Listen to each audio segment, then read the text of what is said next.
and go through a round of introductions, and we'll just start from the top with the advisory group members. So Bob Kratzer. Yep, Bob Kratzer, Washington State Guides Association, Anglers Guide Service, Sports, Washington. Chris Ringley. Hey, I'm here just a private angler concerned about steelhead. Jeff McMichael. Hi, Jeff McMichael, Main Stem Fish Research. And Jason Rolfe. I'm Jason Rolfe. I'm in Olympia, Washington. I'm a former guide and angler, and I work for the Fly Fish Journal. Jessica Helsley. Don't think I saw Jessica here yet. Jonathan Stump. Yep. Hey, Jonathan Stump, China Limited's Wild Steelhead Initiative in Washington. And Luke Probasco. Don't know if I saw Luke here yet either. We'll move on to Mara Zimmerman. Yeah, good evening, Mara Zimmerman. I'm with the Coast 7 Partnership. And Rich Sims. Hi, Rich Sims, lifelong steelhead angler, state. I volunteer for the Wild Steelhead Coalition. And Roy Morris. Friend of Wild Steelhead, and they've asked me to show up here and speak for them. Love it. I think we are just missing Lee Geist and Jeff today. So I'll hand it back to you, Greer, and just I'm here. Oh, you are. Oh, you're under Bob Kratzer's name. Oh, no. Yeah. Lee Geist, I'm just a private angler. Great. There we go. Thank you. Yep. Thank you, everybody. And thank you for really making this a priority and making it here tonight. I know that's difficult, especially in August. So I really appreciate you putting aside this time and joining us. And I just want to open the meeting with just an open door to, if you have any input into how we could structure these conversations or these meetings differently, or this entire process. As the facilitators, we really want everyone to get the most they can out of this process. And we hear you that there's some frustration going on and you feel like we could be doing more. And so if there's any ideas you have on what that might look like, please let us know. You've seen us adapt and try to add some different elements to the process. We've added more time. We've asked for agenda items. We've tried to structure this more around what you all want to talk about and what you want to provide input on. But if you have any other ideas for changes we can make in the process, please feel free to reach out to myself or Olivia or anyone on the DFW staff, and we would be more than happy to consider those and try to change our process to better meet your needs. So I just wanted to open the door and let you all know that we're here to listen, and we hear you all that you're really wanting to provide input. You all obviously very much care about coastal steelhead, and so we just want to make sure that you have the chance to provide input on this plan. And these meetings are an important part of giving that feedback to DFW. So I'll just pause. Does anyone want to provide any feedback at this point on our process with the advisory group, or voice any concerns or ideas to the entire group before we jump into today's agenda?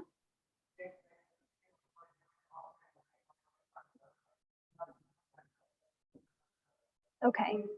Well, as I said, at any time during this meeting or obviously between meetings, please feel free to reach out to me by phone or email, and I'd be happy to chat and talk with you about what your ideas are and how we can make them happen.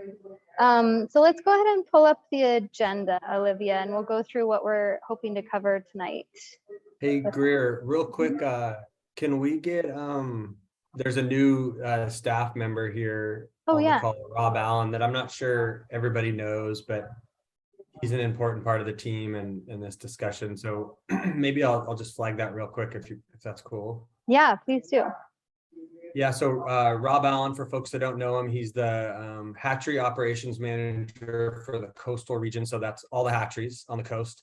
And he started his career out here working in hatcheries. And so I can't see Rob if you're available, but Rob and I were, oh, there you are, Rob. We work side by side here in Montesano. And Rob's great at telling us when we got it wrong or when he thinks we got it right. And he's familiar with every one of these facilities. So I just thought it'd be really nice if he was here and has that same spirit of letting us know how we're doing. So Rob, I don't know, you want to say hi?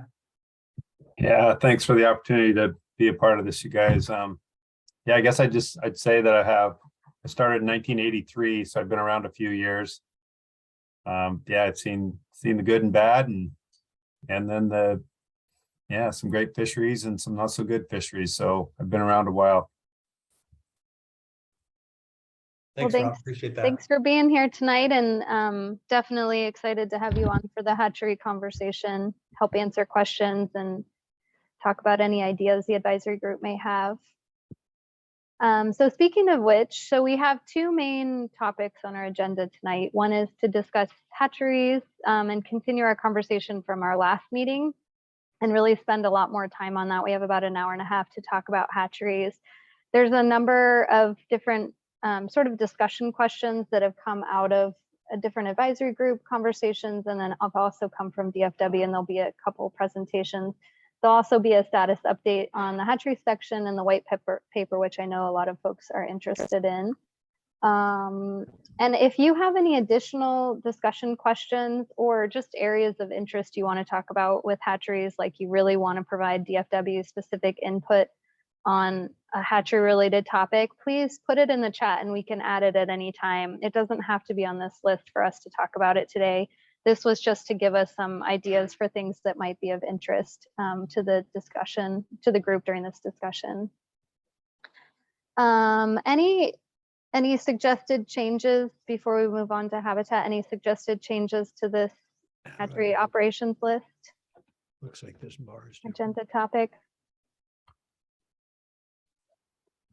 Okay, you can scroll down, Olivia. And like I said, feel free to pull up the agenda, look it over in more detail, and drop anything in the chat that you want to include in that discussion topic on hatcheries. The second area that we're going to focus on is habitat, and this will be the first time this group has really focused on that. So there'll be a presentation from DFW on the habitat arena and the role of DFW in that realm. And then there's some questions for discussion, and similar to the last topic, if there is a question or something you really want to talk about with DFW, please, or the advisory group members, please put it in the chat and we can include it. This list was just to kind of get us going and some areas that I thought you all might want to talk about in the meeting tonight. So that's it. And then in the end, we'll just wrap up and let you know what the homework is for our next meeting. Okay, before we move on, good job, Olivia, you knew where I was going. So we had a few action items from our last meeting. So we had a homework assignment to you all to read the artificial production section of the statewide steelhead management plan, come prepared to discuss. So we'll just discuss what's in there and anything sort of takeaways or any topics of discussion folks had after reading that, we can touch on that during that part of the agenda.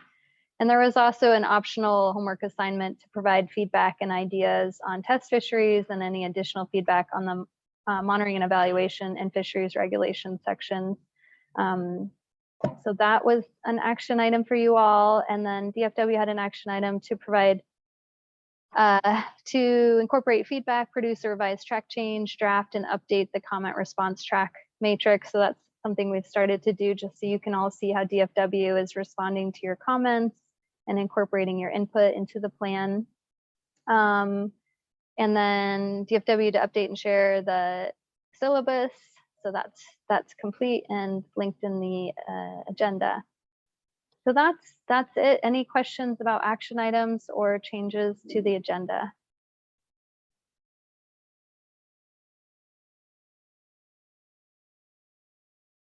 Okay, So I think we're going to get a quick update on the status of the Proviso draft.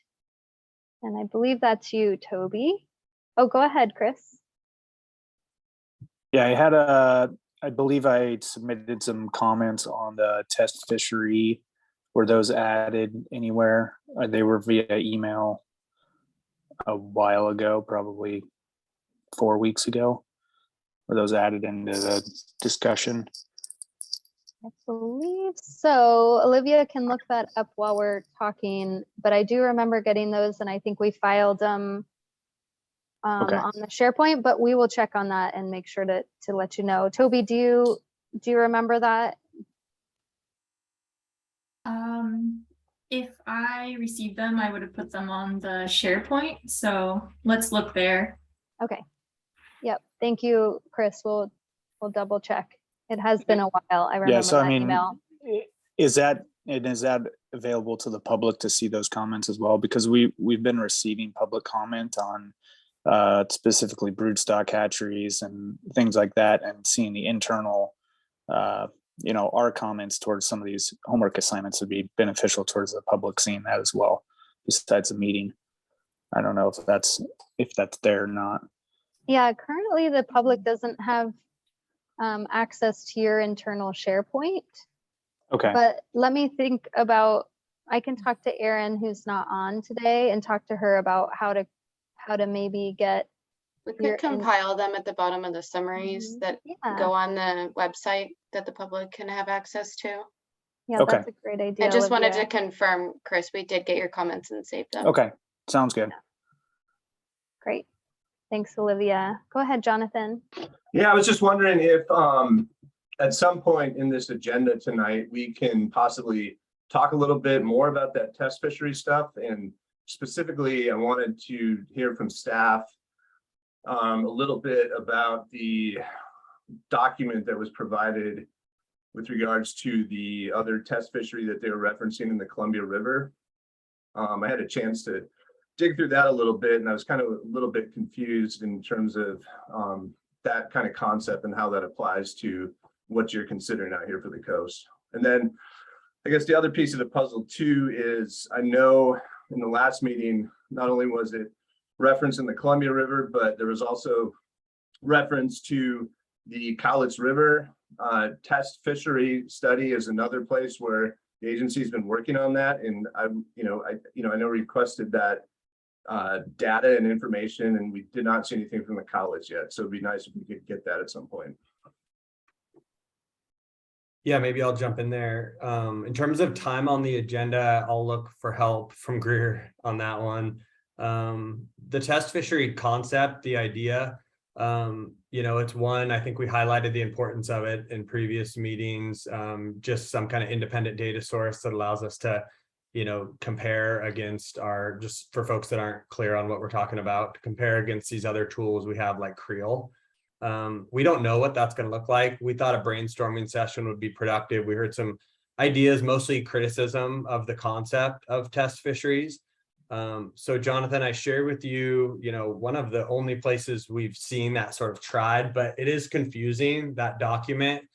I'm not an expert on it. I got that from a colleague, Ryan Lothrop, who manages, fisheries on the Columbia.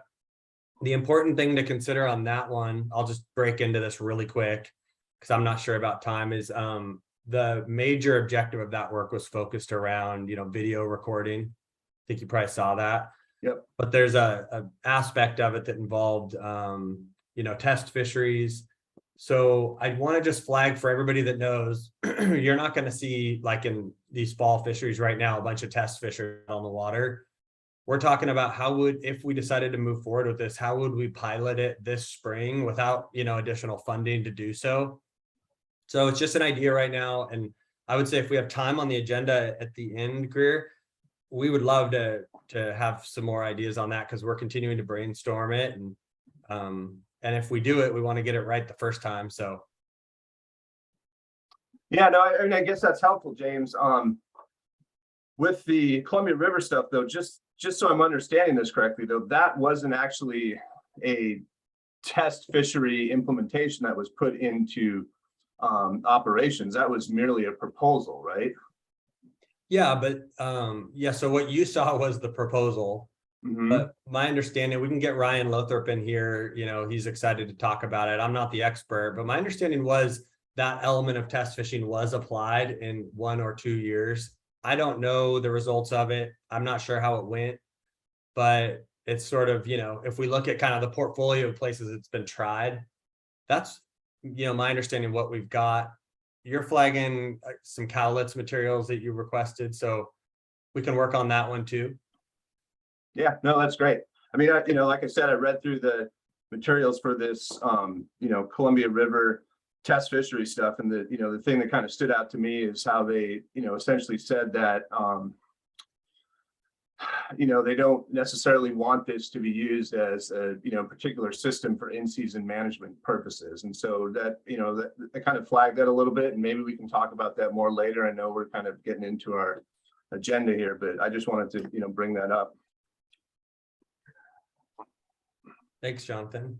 Yeah, thank you, Jonathan. And if it is helpful to have Ryan on and provide some materials ahead of time, we can definitely touch on it today, but we might consider adding it to the next agenda, Jonathan, so that we can be more prepared, I guess, as a group to really dig into that if that's something you want to have more time for discussion. So let's touch on that at the end of the meeting and see how much time we have, and then talk more about whether we want to add it to our next meeting, and then who would be helpful to have at that meeting, like Ryan, and what materials folks might want in preparation for that, if that sounds good. Yeah, no, that's great. That's great. I Okay. appreciate that, Gary. Thank you. And then I'll watch for the college stuff too. If you guys can get that into the SharePoint, I'd appreciate it. Yeah, great idea. Thanks for bringing that up. Go ahead, Bob. Oh, great. Yeah, I'm just gonna say that we have time at the end, but I actually was involved in that test fishery. So I know what it's all about, and I actually did most of the test fishing on that. So I can add a bunch to that. No, not Bob. Are you talking about the Cowlitz one or the Columbia River one? The Columbia River one. Gotcha. Okay. Excellent. Hey, Bob, thanks for speaking up there. Ryan Lothrop mentioned, you know, when they sort of reached out to the guide community and others to say who could be involved with this, you know, there was pretty low participation, but that Bob Kratzer's name came up quite a bit. So anyway, thanks for flagging that. You know, I wasn't in the position to call you out, but that was my recollection too. So appreciate it. Excellent. Thank you, Bob. We'll definitely touch on that at the end and see where we want to go with it and when we want to have that discussion. Okay. Any other comments before we jump in? Questions, topics to add to our agenda? Okay, let's get back to, I think, Toby, you were about to give an update on the status of the Proviso, the plan. Yeah, thanks, Greer. So the writing process is going well. And in a few of the past meetings, I've shared just a very basic timeline, and indicated that in the spring and summer, we would be focusing on developing the basin-specific plans. So that is what we're working on right now. But at the same time, we are continuing to adapt the management framework and receive feedback and edit the entire document. So at this point, it is very much a living document. And we're open to receiving feedback. But the majority of the document is at least drafted at this point, but there's definitely a lot more technical work that needs to be done in terms of modeling and review as well. So I think we're on track, but we'll definitely still be working on it steadily until that December 1st date.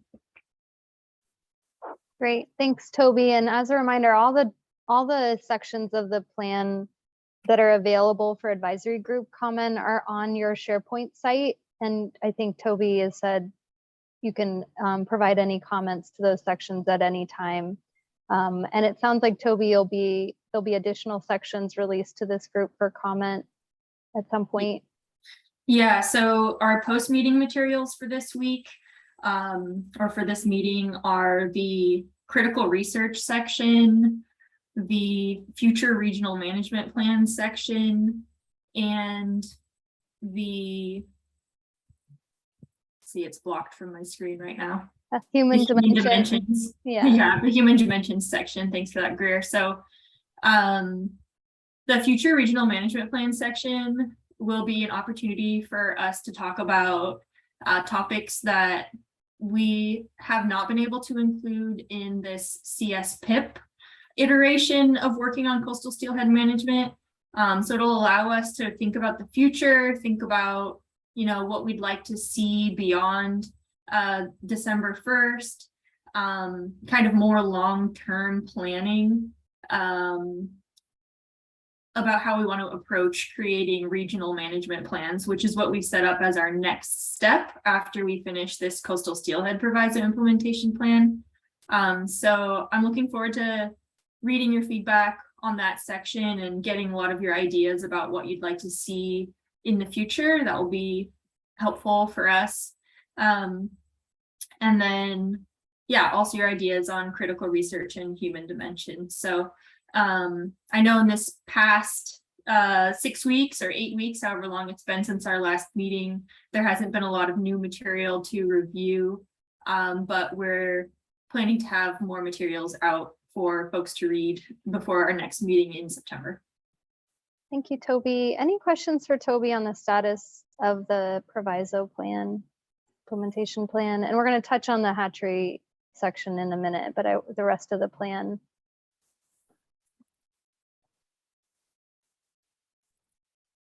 Okay. Go ahead, Mara.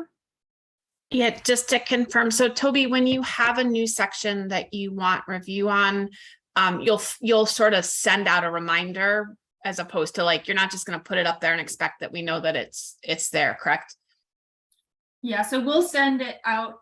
We'll send out an email reminder. Okay, awesome. Then Triangle will also send out a reminder of when we would like to get feedback back. And then I will send a updated draft and the response matrix like I did for the previous meeting as well. So we'll try to keep that same process this time. Yep. Yeah, we'll send out this section where it is on SharePoint, how to submit comments, and then the timeline. Then we'll send you an email reminder about a week or 2 weeks before that time in case you've forgotten and still want to provide comments. So we'll send you a reminder. And then, as Toby said, she'll do a response to comments based on the comments she's received to that point. Not that you can't continue to comment, it sounds like. Okay. Yeah, so we're always open to feedback anytime. It's just a matter of what feedback will be in that response matrix. So if the feedback doesn't get in quite on time, we still want it. It just might not be answered in the response matrix itself. Yeah, that's right. That we'll see at our next meeting.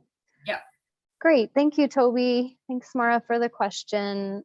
The last bullet on our sort of introductory section is just to touch on the DFW Fish Commission presentation, and there was a lot of email traffic related to that presentation and some requests and questions about presentation materials. So I think James is going to touch on those and give you all a little bit of feedback and updates on a few topics. And then I think we're just going to allow some time if anyone has additional comments or feedback related to that presentation. Yeah, so Greer, I'm going to go ahead and share my screen because I have perfect slides for James. Thank you, Toby. And thanks, everybody. And if you weren't on here early, I was giving Toby a hard time because I changed slide 2 without her knowing, and it also affects this little agenda item. So I'm going to give everybody an update, like Greer just mentioned, on the Fish Committee presentation. But first, I want to talk about the white paper. So I did a little flip-flop there because we're going to be talking about concepts that were at the Fish Committee throughout much of this. So let's get the white paper just topic sort of checked off so folks know where we're at there. Toby, maybe just so I'm looking at the same thing as you, maybe go to the next slide. Okay, but you can see the presentation, okay? Looks good. Yeah, so that last bullet there says white paper and fish committee presentation. So if you check your email regularly, you notice last week there was a lot of traffic. And if you don't check your email, I'll give you a quick update on what we were talking about there, what was going on. So there were like 3 pretty important concepts that were discussed by a number of advisors. The first one is the white paper. So folks that aren't clear on this, traditionally, a white paper serves the agency as, an internal briefing document or technical work that, provides us information we need to do our work. This white paper's taken on a bit of a life of its own. This was work led by 2 authors in the HEAT unit. That's the Hatchery Evaluation Unit. So these are 2 staff members at Fish and Wildlife. Wrote a really nice piece of work describing the methods that Anya presented on at our last advisory group meeting. So we've got PHOS and P&I guidelines that we talked about for our hatchery operations. And then we have tools to see if we're within those guidelines. So that's what the white paper is describing. It also takes those tools a step further and provides recommendations for the agency on coastal hatchery operations in terms of sort of recommendations to meet those guidelines. So that's the background on what the white paper is. Like other technical documents and white paper that go through the agency, there's this pretty rigorous review process. And so that's where it's been. One thing that's kind of new and different is that in the last 6 months, the agency's developed this policy science interface group. And that's made up of scientists across the agency. So that includes wildlife, habitat, and fish. Our policy team, Kelly Cunningham and the fish program, asked for this white paper because it's got policy implications to be reviewed by the hatchery science or the science policy interface group. That review has been complete. The expectation is that the authors should see the response to that review here in the next week. On that same timeline, we expect this paper to be out in, the hands of the public and folks on the advisory group here. So I know it's been a bit, folks have been a little impatient to see what's in this white paper. I just want to let everybody know you will see what's in it. And the authors I know are also just really excited to get this checked off. So that's kind of the update there. One last thing I'll say before I take any questions, make sure folks got their questions answered. The good news for us is that our work scaling hatcheries appropriately and talking about PHOS and P&I guidelines in the statewide steelhead management plan don't require the white paper. These models that were described at our last advisory group meeting have been those models available for us for some time. The recommendations in the white paper are useful. There's a lot of great work in there, but it doesn't slow us down. And I heard email traffic there was really fair concern that how are we going to get this work done without this white paper? So we're going to get the white paper. That's exciting, but also us at Fish and Wildlife are not waiting to measure our hatcheries against statewide steelhead management plan guidelines. We're not waiting for the white paper for that. So we planned on this meeting talking about sort of that next step of that modeling work, and we're still going to do that. So anyway, I hope that's helpful. Maybe I'll take a few questions on that. Any questions for James on the white paper? Go ahead, Jason.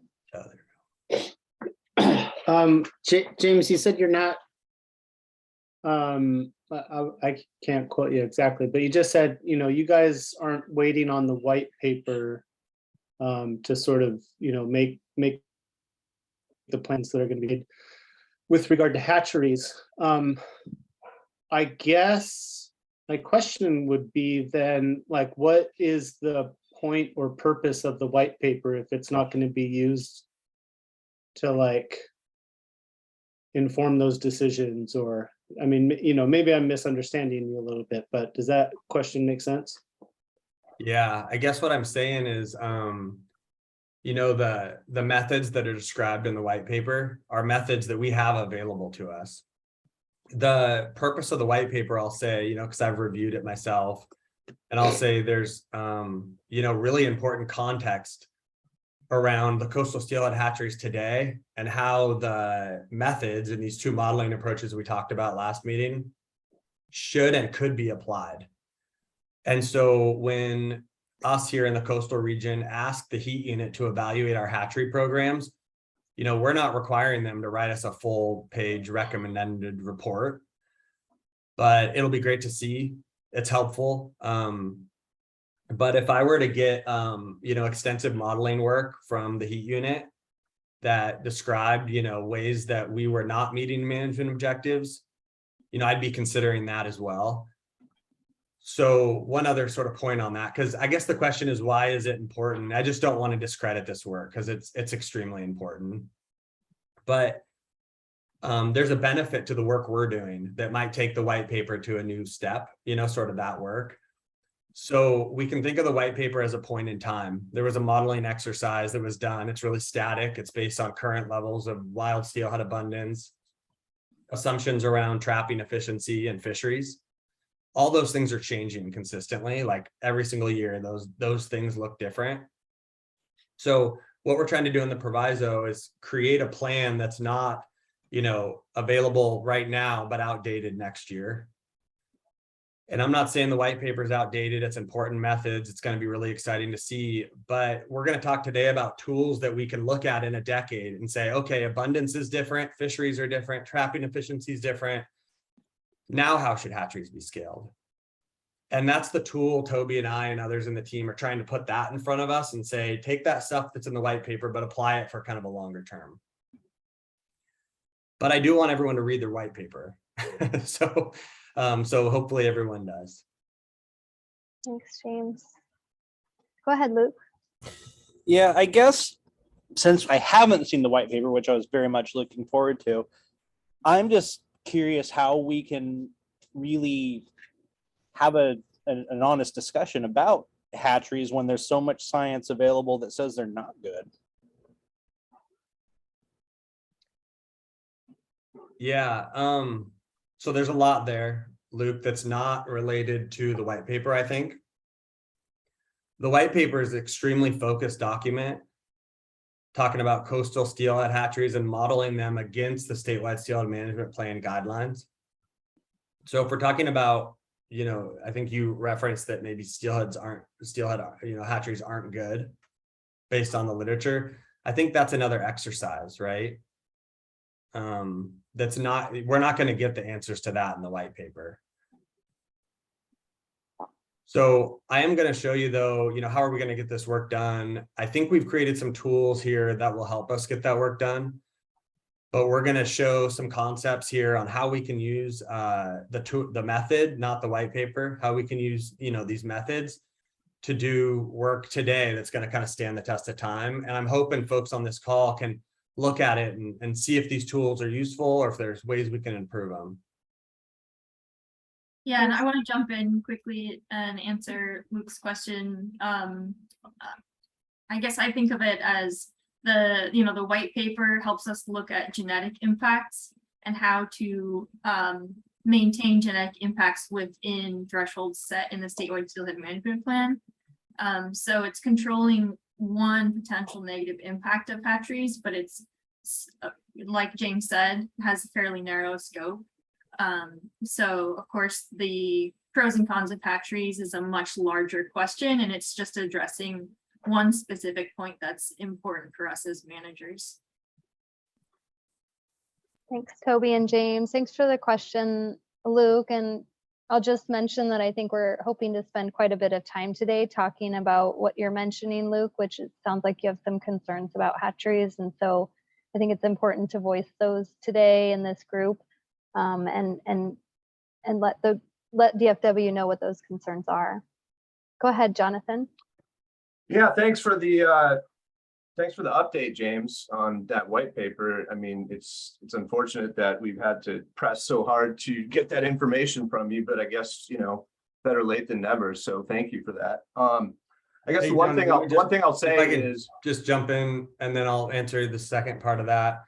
I just want to remind folks, this white paper went through a review process that goes on with a lot of internal documents here in the agency that are eventually released to the public. So I don't want to frame this as we've had to, to wait a really long time or force us to release it, because this process is extremely similar to every time I've published a paper. I've had to move it through this process that can be slow.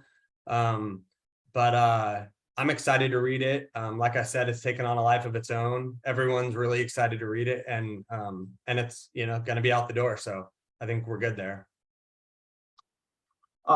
Yeah, so I mean, I think my question to you is, it sounds like a lot of work went into this white paper and the modeling involved with the coastal programs over a longer period of time. And so it sounds like what we're trying to do here, and without getting too much into the details, is kind of extract elements of those models and bring them into our work so we can get down to the nitty-gritty now. And I guess my question for you is, can you address now some of kind of the limitations with this approach, as opposed to using what's in the white paper and what's been done with the modeling and the recommendations, some of the assumptions and maybe the limitations that come with kind of moving to this approach that you and Toby are recommending? Yeah, I can. And we're going to get to it. It's going to be awesome. I think we've got like 30 minutes set aside just to talk about the scaling work. But I just want to address that the approach Toby and I and the agency is suggesting would be a good one for the Proviso is the same approach that you're going to see in the white paper. So that's important. I will say Anya's on here too, right? She's in the heat unit and leads a lot of this modeling. I will say, and maybe Anya would agree, it's going to be a lot more work what we're trying to do in the Steelhead Proviso than was in the white paper, because it requires modeling across a variety of scenarios that we're likely to see over the next couple decades. So steelhead abundance is going to change. I'm confident for increasing abundance in the future, and that's going to have implications for sort of hatchery scaling and PHOS and PNI. If steelhead abundance continues to decline, that's going to have implications that we don't see in the white paper necessarily. So I think what I'm asking, I guess, is if folks take the information we learned from Anya in our last meeting that's in the white paper, right, describing those methods in writing. So if you can take that information from Anya, see how we apply it here in our work today, and then, hopefully next week we all have that white paper in hand. And if there's something we're uncomfortable with the Steelhead Proviso approach compared to the white paper, let's talk about that. And I'll tag team off that, James, and just say that the way I think about this is that we're trying to take a static assessment and make it adaptive, but it's the same tools. So the same models that we'll be using, we just want to be able to apply those models to look at different scenarios when there are different wild steelhead abundances, and also when we are using different trapping efficiencies. So we want to be able to make sure that this is a tool that we can use in the long term, and that we'll be able to continue to use that tool as populations and hatchery operations shift over time. But in essence, it is still the same analysis, just applied to more scenarios to be more adaptive. Okay, well, thank you. Look forward to seeing what you guys have for us in the next half hour. Appreciate it. Yeah, I'm gonna just say one more thing. I'm sensing a bunch of discomfort from the group around this, not just the white paper, but just modeling hatcheries. Maybe it adds a little bit of comfort. The statewide steelhead management plan has clear guidelines. Anya showed us a tool last time that we can use to measure our current hatchery programs against those guidelines. So the tools are out there. The data is out there. Folks know what our current hatchery programs are. Our releases are online. So this is a collaborative process to see how we're doing and see if there's creative ways to kind of get it right. So I just ask kind of folks, keep an open mind, and hopefully we can work together on what I think is a shared goal here. Yeah, that's fine, James. I think the one comment I'll make, and I don't necessarily need a response from you, but the statewide steelhead management plan is from 2008. And you're a scientist, and you know that there has been a lot of advancements in hatchery science since 2008. So for us to kind of just look at that as kind of our baseline of where we want to go, I think that's kind of, not doing ourselves the best that we can with regards to the fish. And I'll leave it at that. We don't need to get into the weeds on that.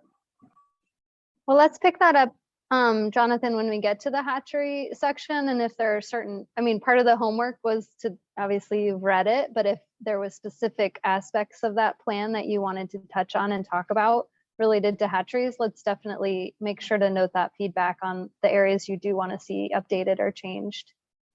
Yeah, think no, that's really totally. important. Yeah, that sounds good. Thank you. Okay, good.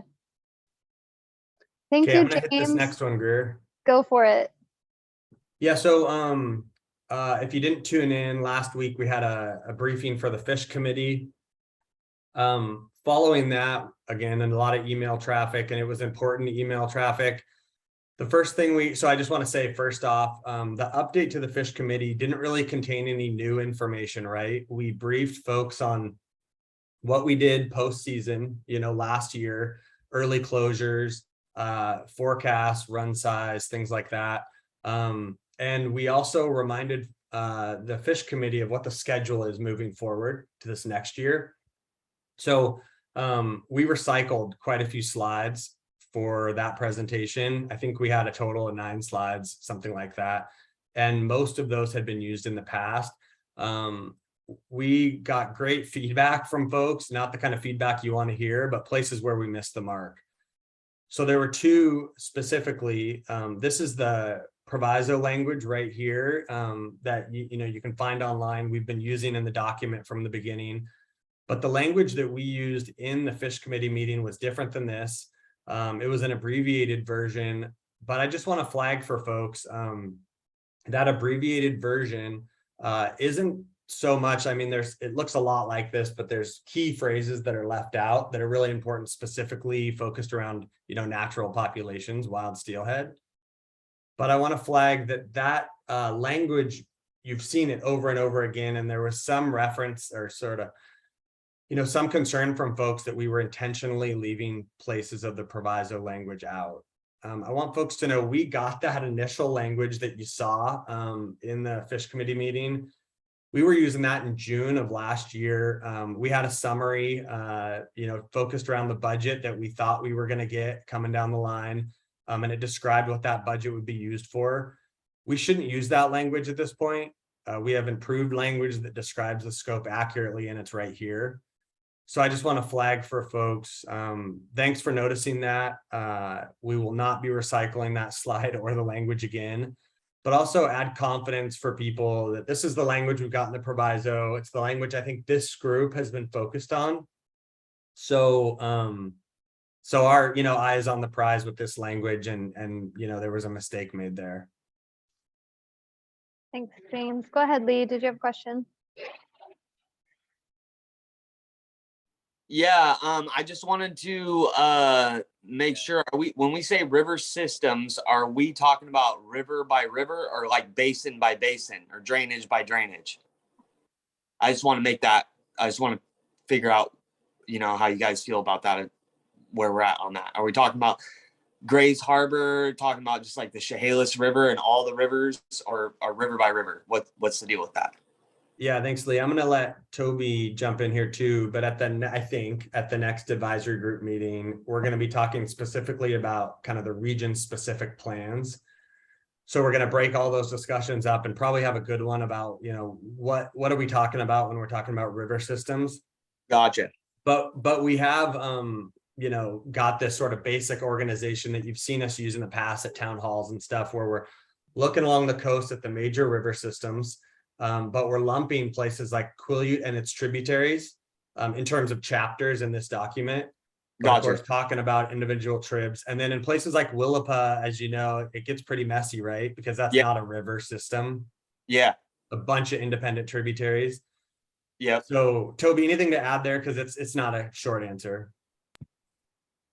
Yeah, so how to split this up is something that we've thought about a lot. And traditionally, we consider Willapa Bay systems as one. And then in Grays Harbor, we have the Chehalis and Hump Tulips, Queets Clearwater considered as one, Quinault, Ho, and Quileute system. So that's kind of traditionally how we think of that.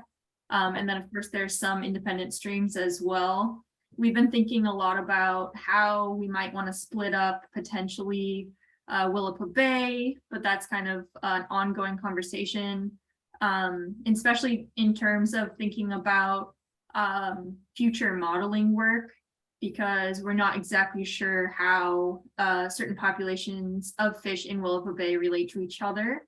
So that's something that we're thinking about. We want to make sure that the modeling work that we do moving forward matches up well with how we present our management plans. So the sort of basic lumpings are the ones that I just described, but it is something that we're continuing to think about and work on.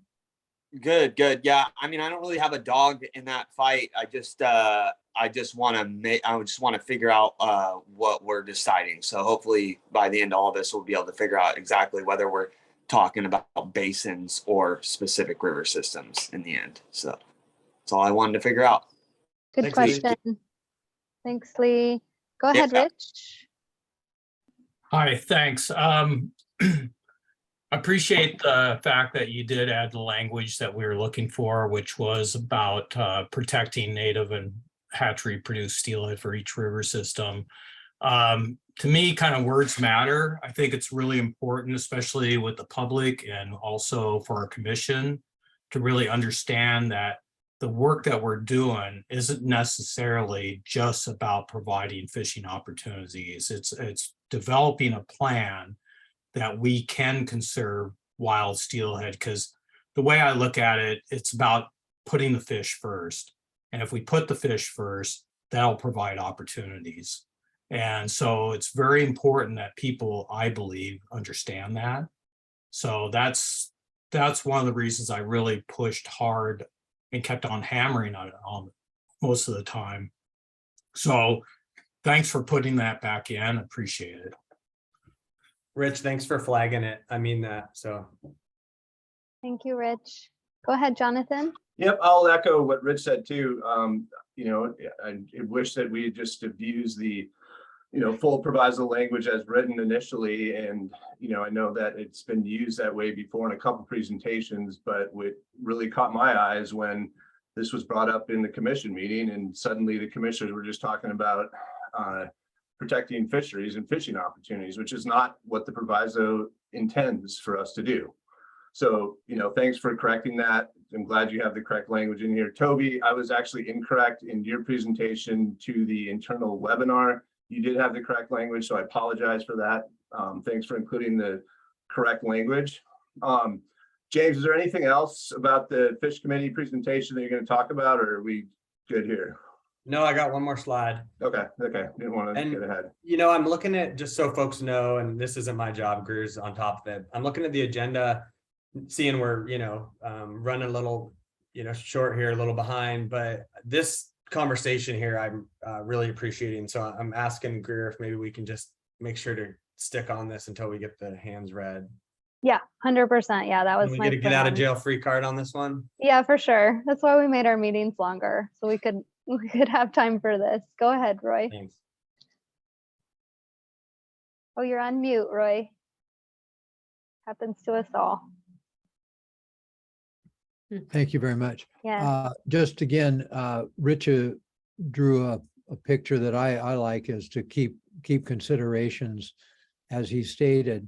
I put 3 questions in the chat that I would ask some of the staff to look at, so that as they can be surfaced or read or considered, but they speak to things like increased funding I see on the slide here, and partnering with other interests on the peninsula besides the Fish and Wildlife, but for job creation, because some of the work we need to do with additional research and habitat restoration dovetails with some other objectives on the peninsula of increased employment opportunities.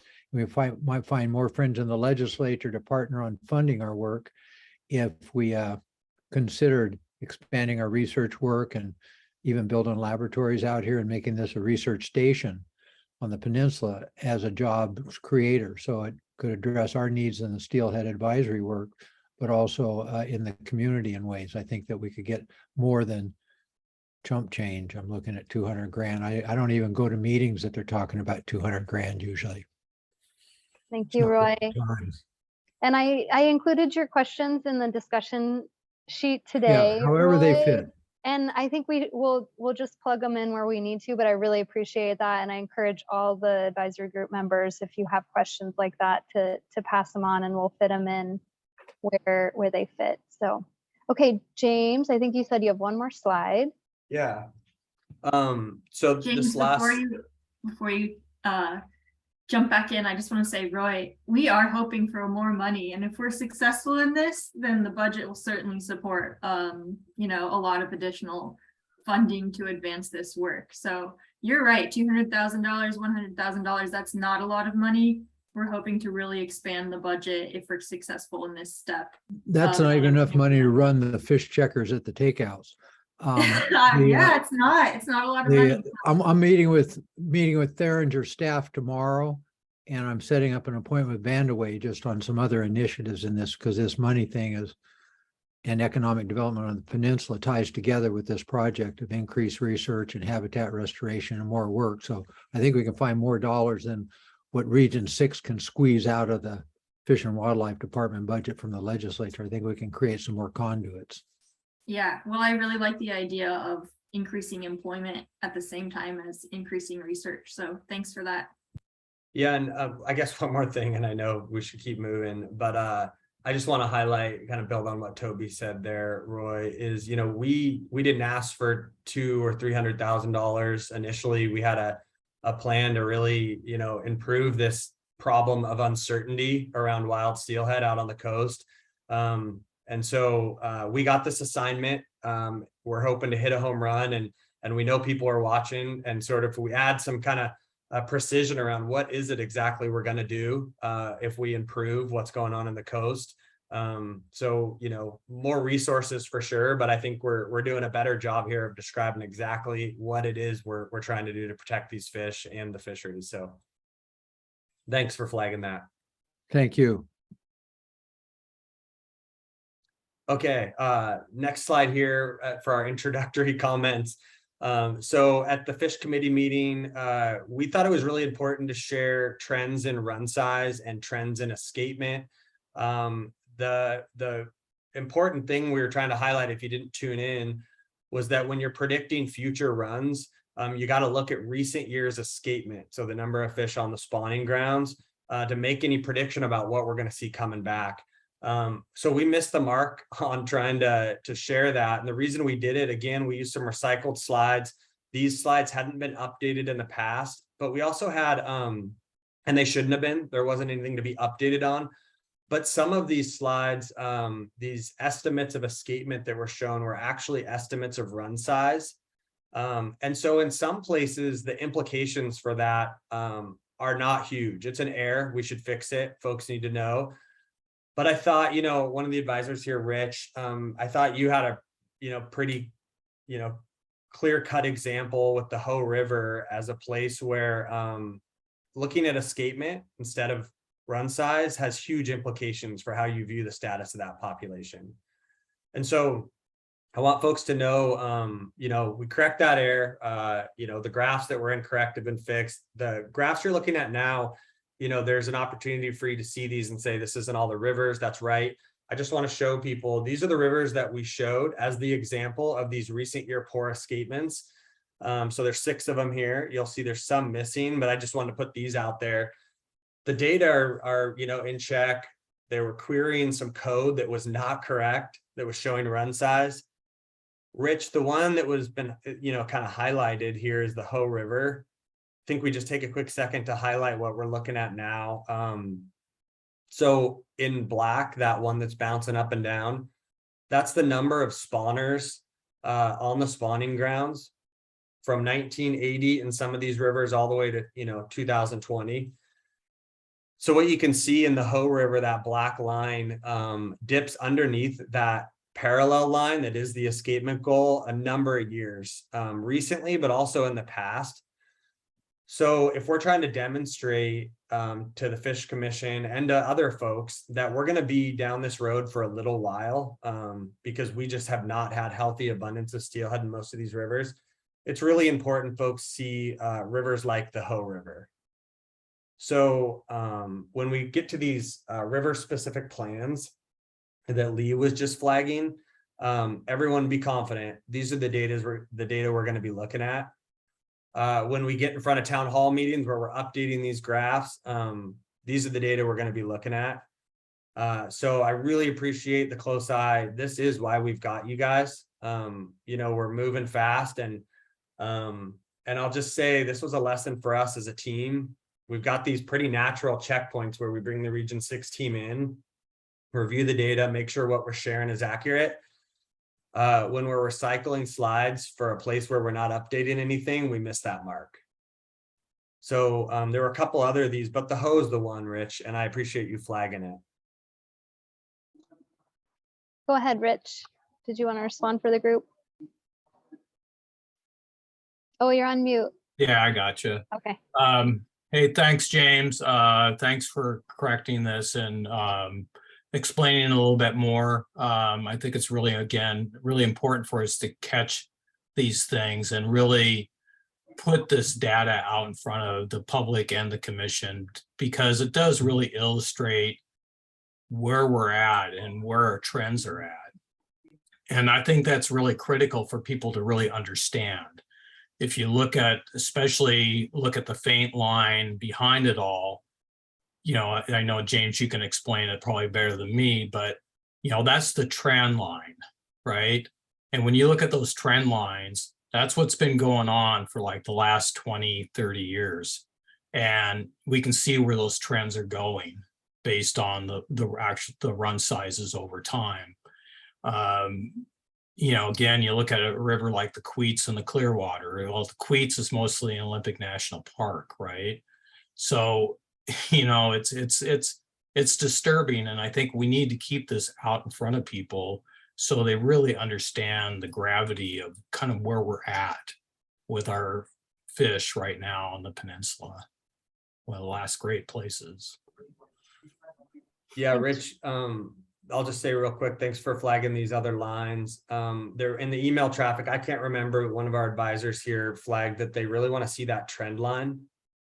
In the past, I've talked to others about this. I don't like showing the trend line because, you know, as managers, scientists, we often use that trend line to predict future, you know, sort of weather patterns or whatever it is we're using to predict. And so if we use this trend line to predict where we're headed in the future, that's just, you know, inappropriate, you know. But I also, with all these lines, it gets really complex. I've kind of come to terms with that now, that the trend is really important. The complexity is, it's just a product of what we're dealing with. And so, you know, I think folks from here on out should pause, have to, you know, sort of interpret what we're looking at here. And I think if everyone's comfortable with it, I think the agency should use all of these lines, right? Show the run size, show the escapement, show the trend. So that's my plan moving forward, but I'm happy if folks, you know, feel differently. So thanks. Thank you. Go ahead, Jonathan. Yeah, thanks, James, for providing this update. You know, my question to you is, I'm grateful that you're sharing this with us, but we're the ones that caught this, right? We're the ones that know what you showed was incorrect. And so my question to you is, are you going to send these corrected slides with the statement updating your presentation to the Fish Committee like now, like this week? Because in my opinion, you saw what happened when one of the commissioners brought up the run sizes and talking about in terms of escapement goals, and the river system's not looking as bad as it seems, you know. And I think that's something that needs to be addressed immediately and not waiting until the next time you sit down with them. Yeah, thanks, Jonathan. So folks know, when me or my team makes a mistake, the first thing I do is maybe use some profanity quietly in a room with the door shut. But the next thing is, you know, you tell everybody that was affected or involved. And so, you know, of course, all my leadership's aware of this problem. That includes the Fish Committee. We also had an awards ceremony out here in Montesano yesterday. We had a couple members of the Fish Committee show up to that in person. It was great to see them.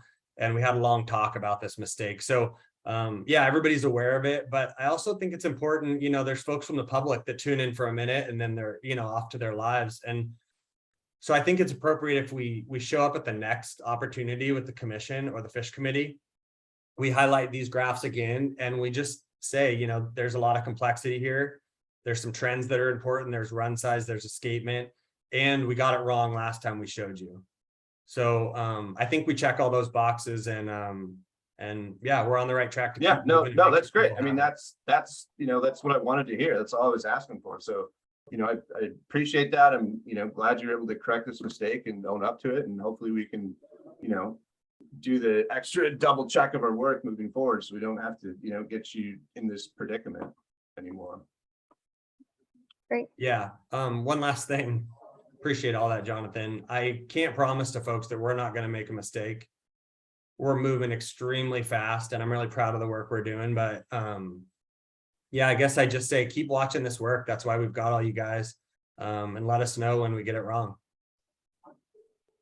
Thanks, James. Thanks, Jonathan. Lee, did you have a final comment on this? And Rich, it looks like you have one as well. Go ahead, Lee. Yeah, I just wanted to ask, with the hump tulips in particular, where are our spawning indexes, and how have they changed over time in that particular river system, if you know, James? Yeah, so I think I do, but I've probably got a bunch of biologists watching, just cringing, gonna see me explain, you know, our stock assessment methodology there. But Yeah. so if you've got time, you know, tomorrow we could have a quick chat with you, me, and you, Kurt Holt. Oh, I mean, it's no deal. I mean, if you have the information, I'm just for my own information. If you want to just email me when you find out where those are located, it would just give me a better idea of what's going on and how I can help. So Yeah, Lee, it's a great question. And the good news is Kurt Holt's been doing those surveys, you know, for a couple decades. So how they've changed, he can tell us pretty quick. So yeah, let's make it happen. all right, thanks, man. Thanks, and probably include all the advisory group members just in case they're also interested. Feels like we're Okay. gonna have a pretty big meeting here about it, and it's gonna be pretty fun. So I'll figure out how to get that done. Great. Thank you. Okay, Rich, go ahead.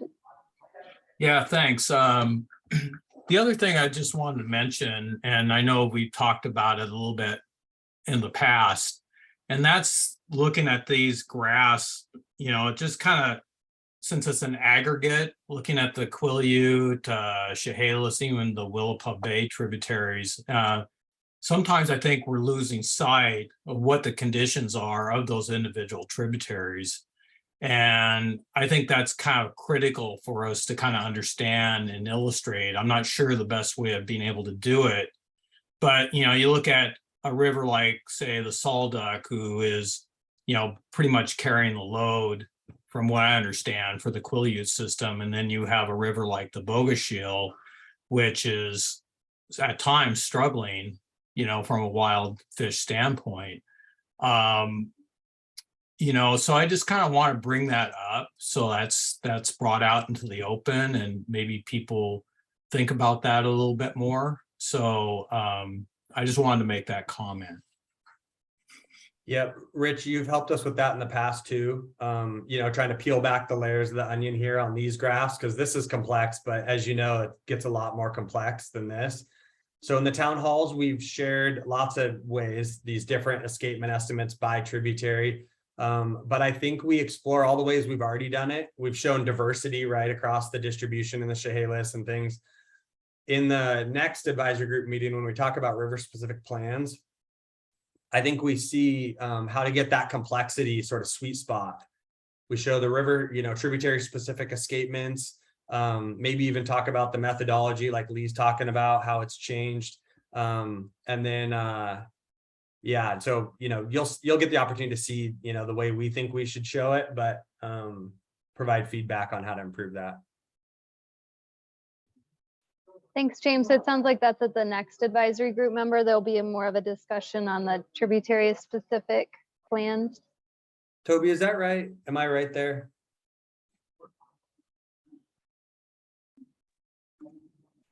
I believe it's not the next meeting, but the following one after that. Okay.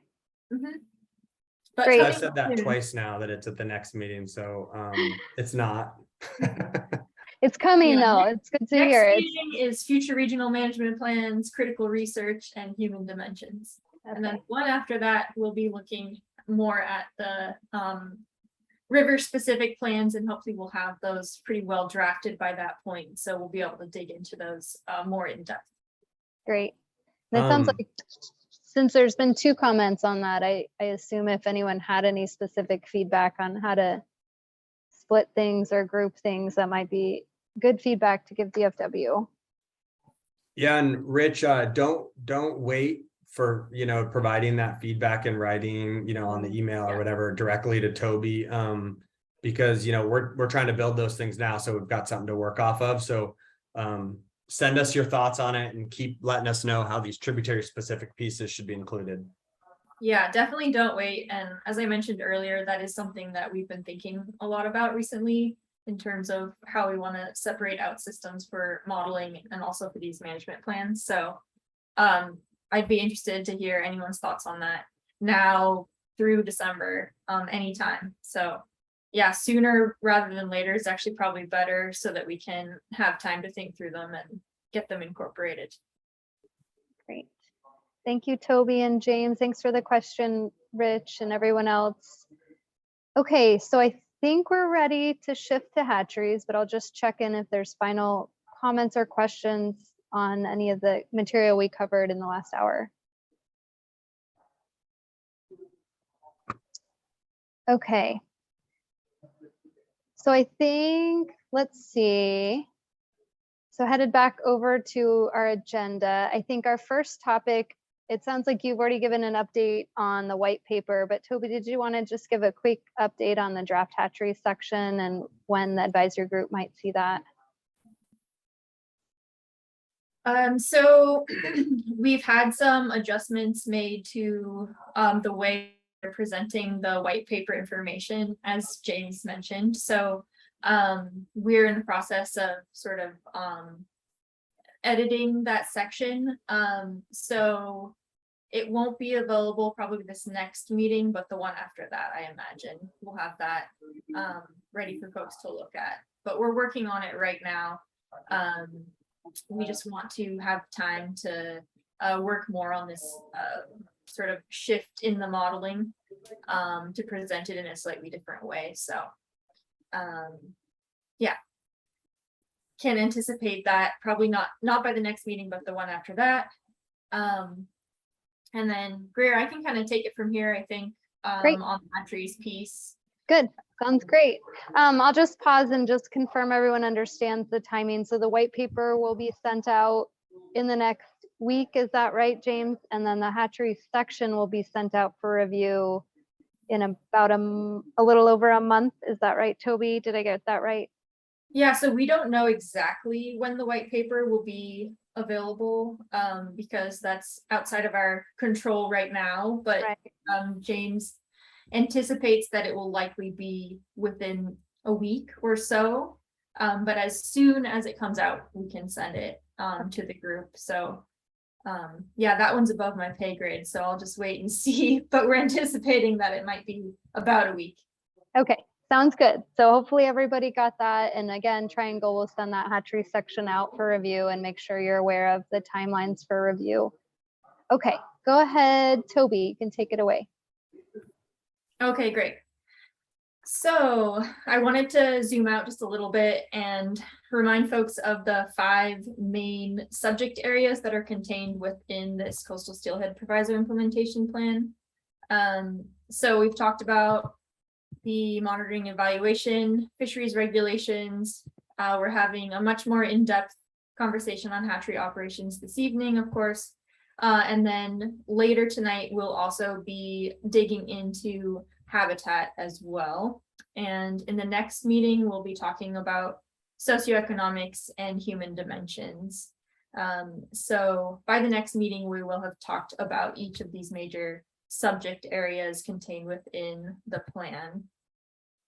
So the homework assignment that we had for this meeting was to read the artificial production section of the statewide steelhead management plan. And we wanted everyone to have a chance to look through that just to have some context for the conversation tonight, and to think about, you know, specific aspects of that plan and maybe additional action items or ideas that we might have beyond what's in that plan. So we will dig into the specifics of what we have in the Coastal Steelhead Proviso Implementation Plan Hatchery section. But before I do that, I just wanted to ask if anyone had any specific points that they wanted to bring up with regard to the statewide steelhead management plan artificial production section before we dig in. So hopefully you all had a chance to review that plan. It sounds like Jonathan had some specific areas that he thought maybe were outdated. I don't know if other folks had specific points within that plan they wanted to touch on tonight. Go ahead, Jeff. You may get to it, and Jonathan's already brought it up, but the date on the cover is 2008. And then in the artificial production section, it says the RMPs will be developed in the next 2 to 3 years. And obviously that's over 10 years ago. So, I mean, just kind of in general terms, why aren't they done? Why aren't they implemented? Yeah, Toby, you got this? You want me to jump in? Yeah, James, you can jump in. I was just gonna make a joke and say, well, I wasn't here, so I don't know. Well, that was my answer too, so I think we're pretty good. Yeah. No, the truth of the matter is there's a resource issue out here on the coast. And you're gonna find when you read the statewide steelhead management plan, there's a bunch of inconsistencies, specifically around non-ESA listed species with how we manage them and how we're sort of guided to manage them in the statewide steelhead management plan. So this is one of the, I think, the reasons we're here. A few years ago, maybe 4 years ago, when we hit the panic button as managers in Region 6, I think that's a fair way to describe it. Looked around and said, hey, are we doing this right? It sure doesn't feel like it. We started to uncover a variety of places where we were managing inconsistent with our objectives. The easiest place to see it, or one place, is you've described here with these management plans, but also how we fish when we've predicted that we're not going to meet escapement goals. How we manage hatcheries when we have declining wild abundance. So folks are going to recognize a variety of places where we need to do better. Yeah, and of course, that's one major goal of this process now, is to get towards developing those regional management plans, which I see as our next step. So I'm hoping that in this process, we'll be able to set ourselves up well for that, which is long overdue. Thanks. Any follow-up from that, Jeff, before we move on to Jonathan?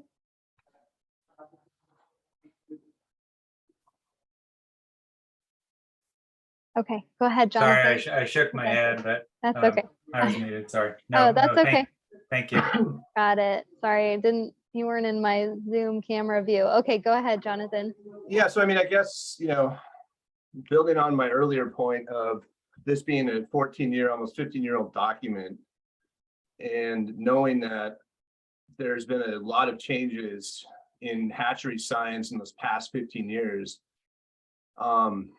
has the department and can the agency speak to it today with regards to what's changed with regards to the science and the recommendations in the SSMP with artificial production from 2008 when this was put together towards now? I think that would help us much more than saying, here, go read this 15-year-old document and let's talk about it. I mean, obviously, as you guys know, gene flow and PIOS are only two of the elements to consider when it comes to hatchery interactions. And I'm not the scientist or the expert on this, but there's a lot of other things that need to be taken into consideration here. And so I just want to make sure that that's being considered, and we're not just taking, the SSMP in this kind of, outdated management document and saying, all right, this is where we're starting from, this is where we're going. And so can you guys give us a sense of what science has changed in here to where we are today? Yeah, so I'll just say really briefly, because we're not going to give a full review of, hatchery science, but I will say there's a lot of principles. I think you do know this, Jonathan, and others. There's a lot of principles in the statewide steelhead management plan that do still stand today, about limiting genetic regression, about strain, about recycling, and it's actually, this document in my mind was fairly progressive. The challenge I am having is that a lot of folks haven't read this document or seen it, and our management objectives described in these documents haven't been met. So we thought it was, for this advisory group, a really great place to start and make sure this thing wasn't buried under the carpet. Like, this is policy from Washington Department of Fish and Wildlife. And then it allows us to say, okay, are we not meeting these objectives, or we feel great about them? And if we're not, a perfect starting place for me to decide whether this plan is, making sense for us anymore, is to first live up to it, just as a first step.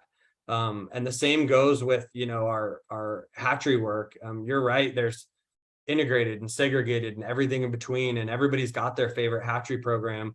The first thing is, these current hatchery programs that we operate need to be compliant with our current policy. And then there's other places, minor tweaks, where the statewide steelhead management plan, if we live up to it, could take catch rates to a new level, could take survival rates of these hatchery products to a new place. And so it's hard for me to criticize this plan at this point, when, I'm more critical of a couple places where we just have not met the objectives listed. So I'm arguing for a starting place being live up to the statewide steelhead management plan. And then the next step here is to say, are there some tweaks we need to make to this guiding policy? So, but that's just my perspective, Jonathan. And of course, we are also adding additional layers of complexity to our management strategy. And that's what we're going to talk a little bit more about tonight. So we're not just taking the statewide steelhead management plan actions. We are adding additional complexity to it in terms of making the approach adaptive, depending on wild steelhead abundance. And so we are exploring new ideas, but the elements that are staying the same are those genetic thresholds for now. But the way that we achieve those goals are being changed, right? That's what we're working on. We want to figure out a way that we can actually achieve those goals and measure whether or not we're achieving those goals. So I think that's a good starting point. Thanks, Toby and James and Jonathan. To turn that around, was there something you didn't hear in that answer that you wished you'd heard? Is there something that you'd really like to see updated, specifically related? Sounds like there's some updates to the science you'd like to see. Well, no, I'm asking them. I mean, they're James and Toby and Rob and the hatchery team are the fish managers, right? And they should be the ones that are coming to us with the latest science and saying, hey, we've looked at the SSMP. This was a good starting point, but we know it's 15 years old. So we're going to really make sure that not only are we using this, but we're going to get caught up on the science. And so what I'm hearing right now from James and Toby is, in my opinion, just a cop out to say, hey, let's just use this old document and see if we can start there. That's fine. And that's fine. Like we can agree to disagree and we can move forward, but that's just my opinion. And we do have these tools, right, that we're using now, these two models that have been used in this hatchery scaling work. But as Anya pointed out in the last meeting, there are some uncertainties around data inputs into these models. And so I think that a lot of the limitations that we've faced in advancing the science is due to a lack of resources. And so we need to set ourselves up to have more resources in order to fill the data gaps that are going to inform at least the modeling work, but also other research as well. Because not having all of the data and research necessary to really run robust models is, you know, that's a limiting factor in our ability to advance. So I see this as an opportunity for us to ask for and design how we will use additional monitoring and evaluation resources on the coast. Thanks, Toby. And I think Jonathan and others, if there's specific science that you don't feel like being incorporated, I think it's worth sharing that and voicing your opinion on additional information that should be using in this planning exercise. Anything else, Jonathan, you want to touch on before I move on to the next person? No, I'm good. Thank you, Gary. Appreciate it. Okay. Mara, you had your hand up? Yeah, thank you. One of the things that struck me in reading the hatchery section was where we are currently focused in this discussion and the pieces that are mentioned and laid out in that section that we're not addressing at all. And I think it's worth kind of remembering the pieces that we're not addressing at all, particularly as we sort of maybe look forward to, you know, Toby, I think you said next time we're going to talk about where do these regional management plans go in the future. But the pieces that I don't see being addressed here at all, for example, it talks about that the risks of the hatchery program will be weighed against the watershed goals. And those watershed goals are described as being related to abundance and diversity and distribution and productivity. And yet the goals that we have to work with currently are escapement goals and then sort of a PNI or PHOS or a gene flow goal, which is sort of through science related to productivity. But there isn't even really a technical framework, much less a way to lay out watershed goals for spatial distribution and diversity. And I think that's worth mentioning and something that would really maybe just to have to think about going forward in the future, because clearly there are risks to all actions, including hatchery actions on those other aspects of the watershed goals that are mentioned in the statewide steelhead management plan. So that was one piece. And then the other is that there are multiple actions listed to reduce risk of hatchery programs, and scaling the hatchery program size is one of them, but there could be changes to fisheries, that could be changes to the way that you know, ensuring how the fish return to the facility where the fish are released. And those are just several that are mentioned, and we're not talking about those actions either. And I know, and so I just wanted to mention that because again, there are pieces here that I think could have further discussion, and maybe just to sort of have them mentioned would be important, whether or not we talk about them specifically tonight. Great. Yeah, thanks for that, Mara. Those are really good points. I appreciate your feedback there. And I will say that there are additional actions beyond just scaling that we will touch on tonight. So we'll go through some of those. Let me know if there are any other ones that we missed there when we get to that section. And maybe I can add one thing. So thanks for the feedback, Mara. Is I think spot on. The first thing you mentioned there was about these other parameters like distribution, diversity, productivity that we see in the statewide management plan, but those extra layers on how to do that, just like meeting PHOS and PNI guidelines. How do we do it? Those aren't explicitly stated. So that is the work we're doing here in this plan. That is, you know, an element of the proviso is to add layers to the statewide steelhead management plan.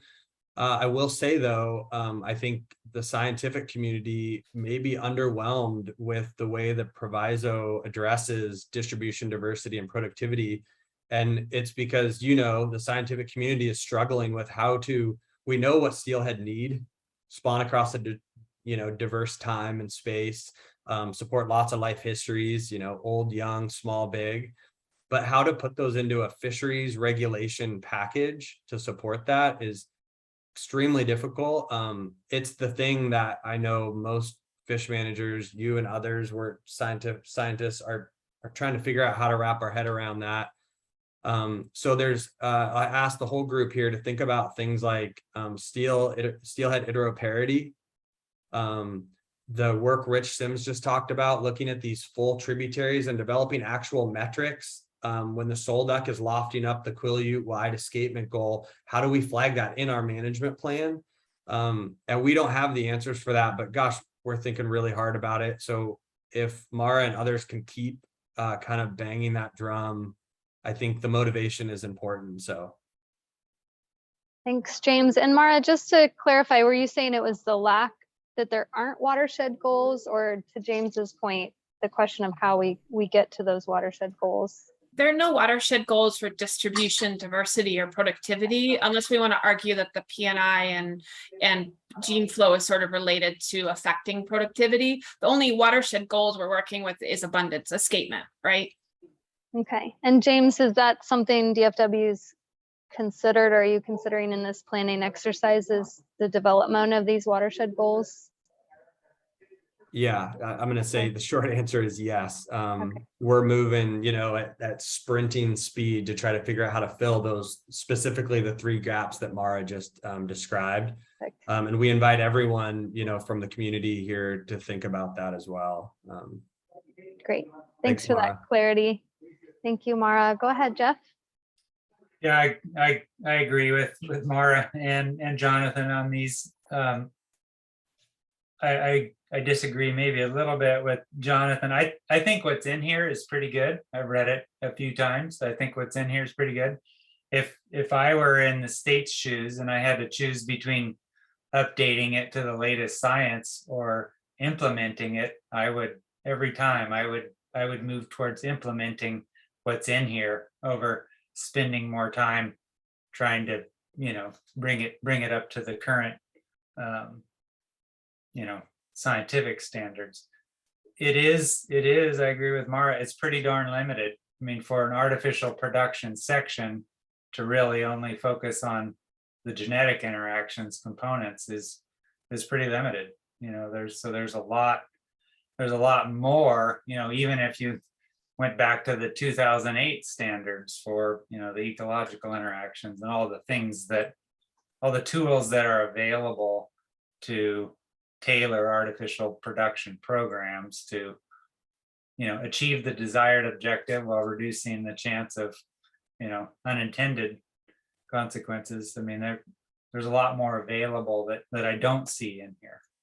So, and hopefully, and what I just heard was those other components will show up in the plan for the proviso. Thanks, Jeff. Yeah, Jeff, just so we're all clear, the plan would be, the expectation would be that they show up. But there is risk that we don't get all the way there with all these sort of shortcomings of the statewide steelhead management plan, those layers that we need to add on to, implement it. So, but that is the objective. So thanks. Thanks, James. Thanks, Jeff. Go ahead, Jonathan, and then and I think we'll jump to some presentations. Yeah, just real quickly, James, with regards to the hatchery scaling and everything that we're pulling together, and then specifically with regards to the kind of implementation of the SSMP, what's the timeline for something like this? And I know this is like, there's a larger thing to talk about here with regards to the, full proviso plan, but specifically, on the subject of hatcheries right here, like what's your timeline for thinking about this into the future? Yeah, it's a short answer. It's a great question. A short answer. We're going to provide this group here, we're going to provide a bunch of tools here that take us to that next level and improve our abilities to implement the statewide steelhead management plan. But they're going to require a bunch of resources. And so once this plan is done, December 1, right? The proviso's done, but that's not the same as implementing the work in it. So the timeline is uncertain, but we're going to flag a bunch of these shortcomings and also the tools to get us, to fill those gaps. And if it were up to me, it'd be, January 1, December 2nd, we would implement it. But we know turning this thing in isn't traded with a bag of resources. But I think if we do a good job on this, it can be pretty convincing and the turnaround time can be quick. Thanks, James. Okay, Bob and Lee, and we'll go as quickly as you can because I want to make sure to give you all enough time to to really give some good feedback to DFW on hatcheries. So go ahead, Bob. I was just going to bring out the point that, you know, the department has made some hatchery changes since the statewide steelhead management plan's been in place, and they did, you know, create the wild gene bank. They removed hatchery plants where there weren't trapping facilities. That was on the Kalawa. They moved that to the North Pond versus the South Pond. They stopped planting steelhead in the Upper Hoe at one of the creeks up there. They stopped planting them in the Upper Bogoshiel. So there has been some changes to our hatchery deals to address some of the stuff in the steelhead management plan early on. So just wanted to address that. Just put that out there. Thanks, Bob. Go ahead, Lee. Hey, I'm sorry. Can I just, Yeah. I just Yeah. want to sort of, I'm nodding my head to Bob. You know, Rob Allen here on the call reminds me often that, you know, we've got 24 rivers that we used to plant fish in Region 6 that we don't now. So there's been dramatic changes. And so we're talking about the need for changes and like really smart changes that maximize fish in the creel and the wild steelhead thing. So thanks, Bob, for that input there. Thanks, James. Go ahead, Lee. So I just want to go back quite a bit further, and I don't want to get on a tangent here or anything, but I just want to get, I kind of want to get sold on the test fishery coupled with the creel and the sonar. I'm still kind of having a hard time figuring out why a test fishery would be needed for winter steelhead, and I'm sure it's completely out of ignorance. But could you just give me like the run through why that test fishery is really important? Yeah, I'm going to ask, this is a great question. I'm going to ask Greer if maybe Toby, what the likelihood of getting a full sort of agenda item on the test fishery, because Lee, it's not out of ignorance. We kind of debriefed after the last time we talked about the test fishery. So internally at Fish and Wildlife, we're talking about the need to have this independent estimate of catch. We're going to rely on creel in a huge way, right? Online, changing fisheries in season based on super precise creel. So the way anglers tell us what they caught is going to have a major effect on the way fisheries look. So we need these other independent tools to weigh what we're hearing. That said, we rolled it out to this group, super rough. And we thought this is going to be fun. We're giving them something that is extremely unpolished, and we're going to hear ideas that fill a bunch of gaps. And what I think we walked away with, and I might be wrong, but there was a bit of frustration trying to understand what exactly are we doing here? Don't we already do this in places? And we heard some feedback negative that was probably good for us to hear. But I also sort of came to the conclusion that we didn't really do a great job of explaining what the heck we're talking about.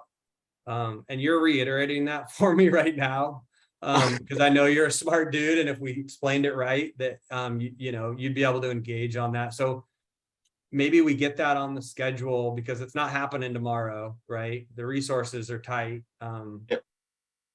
Yeah, I think I think we're gonna add it because we're probably gonna run out of time today. And you brought it up and it's been brought up, and I think there's some materials and potentially some other folks we would include. So let's make sure we add it as a future agenda topic and touch on it, if that sounds good. Yeah, Okay. yeah, Great. yeah. Just make sure we put it in there. Thank you. I appreciate it. Yep, we got it. Thank you. Okay, I want to make sure I get to everyone. If there was anyone else that read the statewide steelhead management plan hatchery section and had any additional topics they wanted to touch on during our discussion on hatcheries, drop it in the chat and we'll make sure to add it to our list of discussion topics. But I want to keep us moving because I definitely want DFW to get a chance to hear from you all tonight. So Toby, I think you can keep moving. You have a short presentation, and so I'll let you keep going.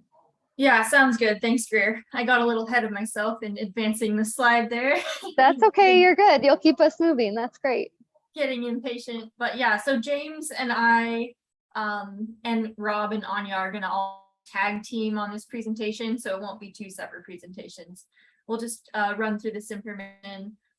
If anyone has questions or comments as we go through it, feel free to raise your hand. We don't have to just do questions at the end. Yeah, and I'll reiterate that, Toby. I think I'd like to see us use this presentation as a chance for the advisory group to provide DFW feedback and insight into your own opinions on how it's being presented to you all. So I encourage you all to definitely speak up and voice your opinions on anything that's being presented, because I think that's really helpful. Go ahead, All Toby. right. So I wanted to talk a little bit about how the hatchery section of the Coastal Steelhead Proviso implementation plan is currently drafted. So the way the document is structured is it has 4 sections within this hatchery section. The first one is looking at the hatchery portion of the adaptive management framework. So it dives into more detail about what policies will follow in each of those 3 management regimes that we've talked about before. And we'll go into a little bit more depth on that in the following slide. The second section is hatchery program specific modeling of how many hatchery smolts can be released within genetic thresholds. So this is where we're going to implement that sliding scale approach to how many smolts can be released at different levels of abundance and different trapping efficiency for specific hatchery programs. And James is going to talk more about that sliding scale approach that we've been working on with the heat unit. The third section looks at potential actions for how hatchery operations can be updated beyond release scaling to reduce genetic impacts and maximize catch. So this is where we'll talk about some of those other ideas beyond just this scaling. And Mara hopefully will touch on some of the ideas that you had about, you know, other things that we need to look at in terms of hatchery impacts beyond just that scaling work. Yeah, Jeff, go ahead. Yeah, it really seems in the statewide steelhead management plan, artificial production section, and here it seems monofocused on genetic impacts. And I guess my question is that the only concern you have with artificial production? Yeah, certainly not. Those are not the only concerns that we have. Of course, there's you know, a lot of other issues that come up from hatchery impacts, like issues surrounding density dependence and competition, and other issues. And I think that there's a need to do more research in those areas. I think the reason that right now we're focused on genetic impacts is because we have those set goals for genetic impacts. And so we're trying to start by achieving you know, those established goals that we have set right now. That does not mean that there aren't other impacts that are also extremely important that we want to pursue. And we definitely want to hear from you and others, you know, what types of impacts and research on impacts you would like to see included in our future work. Yeah, I would just suggest a word change in that third point there and replace genetic impacts with, you know, unintended, you know, impacts to all resources, you know, or something that Yeah, make it more broad. acknowledges a wider array of adverse outcomes. Yeah, I think that's a really good point, and we can change that so that it's broader and not just focus on genetic impacts. So yeah, thank you for flagging that. I agree with you. And Toby, just to clarify it in the plan, is it on the table for this group to provide input on what impacts they would like considered and have discussion about potential actions? Or are you saying you're looking for more input on what information you might be able to add. I think it's certainly on the table to receive feedback on impacts that, you know, members of this group or the public would like to see explored. We have that section there specifically to look at impacts beyond, you know, beyond just scaling and genetics. And so if members of this group could help us to make that more robust, I think that would be a really awesome place to include some of that feedback. Great, thank you, Toby. Can I mention something? Yeah. Jeff, I really appreciate your comment. You know, we were talking earlier about wild steelhead abundance and how the management plan is so focused on it. And the scientific community is having trouble catching up with distribution, diversity, productivity, these other ones.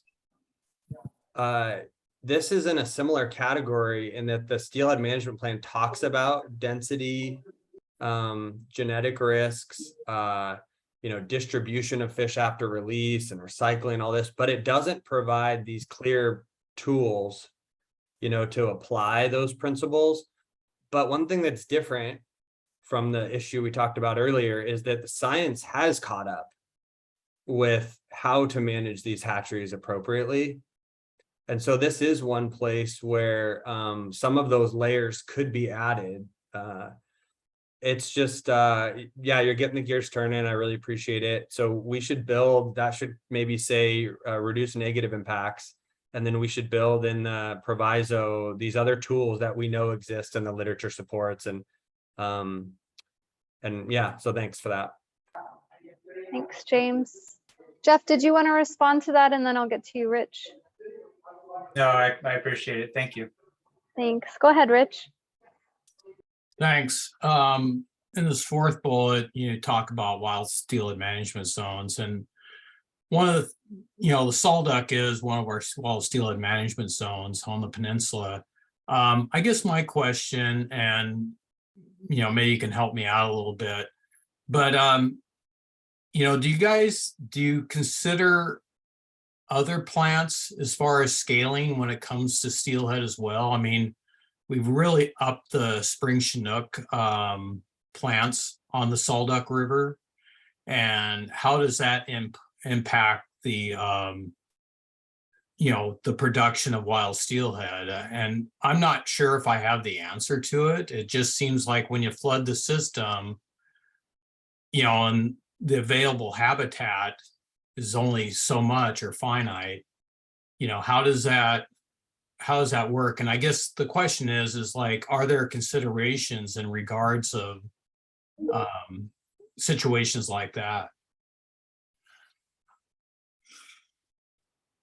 Yeah, thanks, Rich. That's a really good point. And so we do think about the effects one hatchery population, one species has on others. And the prime example of that is going to be more focused around, like you can think of at the adult stage, where I think a great example almost everyone on the call is familiar with is late timed coho hatchery plants that return, you know, in these December, January time periods. You know, have an impact on steelhead sort of indirectly through those fisheries. But we don't often think about the negative impact of the juveniles on steelhead juveniles, because we know that habit that steelhead have of sticking around in the river after releasing. It's not that it's non-existent for salmon, but it's much, you know, less prevalent, right? Salmon, hatchery origin salmon tend to move out of the freshwater pretty rapidly. So it's one that we consider, you know, at the adult stage regularly, and we talk about, but at the juvenile stage, I think the thinking isn't quite developed yet, and maybe the impacts are relatively low. But I'm not discounting that, because it's a really important idea. Good suggestion. Go ahead, Jeff. This is in response to Rich's.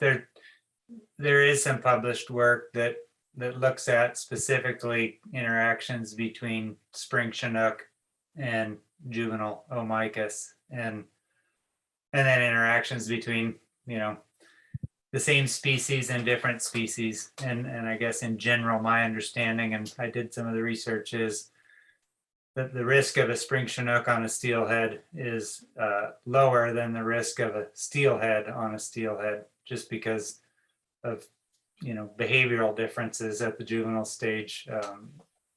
So there is some stuff. I'm happy to send you some stuff if you're interested. Thank you, Jeff. Jeff, if you can share that, I'm not trying to give you an assignment here, but if you could share that with the larger group, you know, there's a good chance what you described, you know, isn't at the tip of our sort of stack. So it's old, it's outdated. I'm happy to share it. Okay, thank Great. you. So it sounds like if folks have specific feedback on negative impacts from hatchery programs that they'd like DFW to consider under number 3, and specific hatchery programs besides steelhead programs to consider too. Those are 2 pieces of information that might be helpful. Yeah. Okay. Go Thanks ahead. for- Go ahead, thanks for Toby. identifying those. Mhm. Okay, so as we start to talk through these 4 sections, just wanted to highlight that our mandate here is to provide healthy runs year after year, as well as provide reasonable fishing opportunities, right? So our mandate is to find that balance, and that's extremely challenging, right? But that is what we have in mind all the time, is trying to find that appropriate balance. And so with that, I'll jump into the adaptive management framework. This is an adaptive management framework that we've looked at in the past. It's been in drafts that have gone out to you for review. And tonight I want to focus on that bottom row, the hatchery operations section. Before I dig into that bottom row, just want to kind of orient everyone and members of the public who maybe haven't seen this before on this table. So across the top, we have 3 management regimes: conservation, focus, transitional, and maintenance. And these are management regimes that influence what is on the left there: monitoring and evaluation, fisheries regulations, and hatchery operations. So this allows us as managers to change our management strategy for monitoring, evaluation, fisheries regulations, and hatchery operations based on wild steelhead abundance. So in the maintenance regime, that's where we are at or above escapement. In the transitional regime, that's where we are below escapement, but fisheries are still possible within management objectives. So we're below escapement, but we feel confident that we can still design a fishery that will allow us to meet our management objectives. And then the conservation focus is where we're below escapement, and we feel that we're unable to design a fishery that will confidently meet our management objectives. And so the conservation focus regime is where we would have immediate fisheries closures. So I want to focus tonight on the bottom section here, of course, hatchery operations. So if we are in the maintenance regime where we're at or above escapement, we want to make sure that we're scaling our hatchery releases to remain within genetic thresholds. And so this is where we'll be applying the tools that were presented last time by Anya, those 2 models, the AHA model and the DGM model, to determine what appropriate hatchery releases might be for each specific hatchery program. So in maintenance, that's all we're doing, making sure that the releases are modeled to meet our genetic threshold. In some cases, there might be actually the potential for increased smolt releases, given adjustments to hatchery operations or changes to trapping efficiency. When we move into the transitional regime, that's where we're below escapement. We want to scale hatchery releases to remain within genetic thresholds when we initially are in the transitional regime. But we don't want to get into a situation where we're consistently below escapement and just stay there and keep releasing hatchery fish, even though we're not meeting escapement. So our idea is that if we are in that transitional regime for 3 out of the previous 5 years, then we would change things up a little bit and start a new strategy. So if we're in transitional for 3 out of the previous 5 years, we would initiate a period where we reduce hatchery releases to a minimum level to maintain broodstock. So we would cut back hatchery releases for a period of time, likely 3 years, when we're just reducing the minimum to be able to get fish back for broodstock. At the same time that we are just using those minimum releases, we would continue to allow fisheries during that 3-year period. And the reason we want to do this is because we have seen recently that when we get into situations where we have to close, all of a sudden we still have large numbers of hatchery fish returning and no open fisheries to catch those hatchery fish. And so obviously, if we have a bunch of fish coming back and no fisheries open, you know, we don't want those fish to be wasted. A lot of public resources go into raising those fish. And also there's a much higher likelihood that we're going to have strays to the spawning grounds and increased genetic impacts. So we want to get to a situation where we can scale back our releases for a period of time, 3 years, let's say, in transitional, and also continue to catch hatchery fish that have been released previously. So we would have these hatchery targeted fisheries while also releasing minimum number of smolts.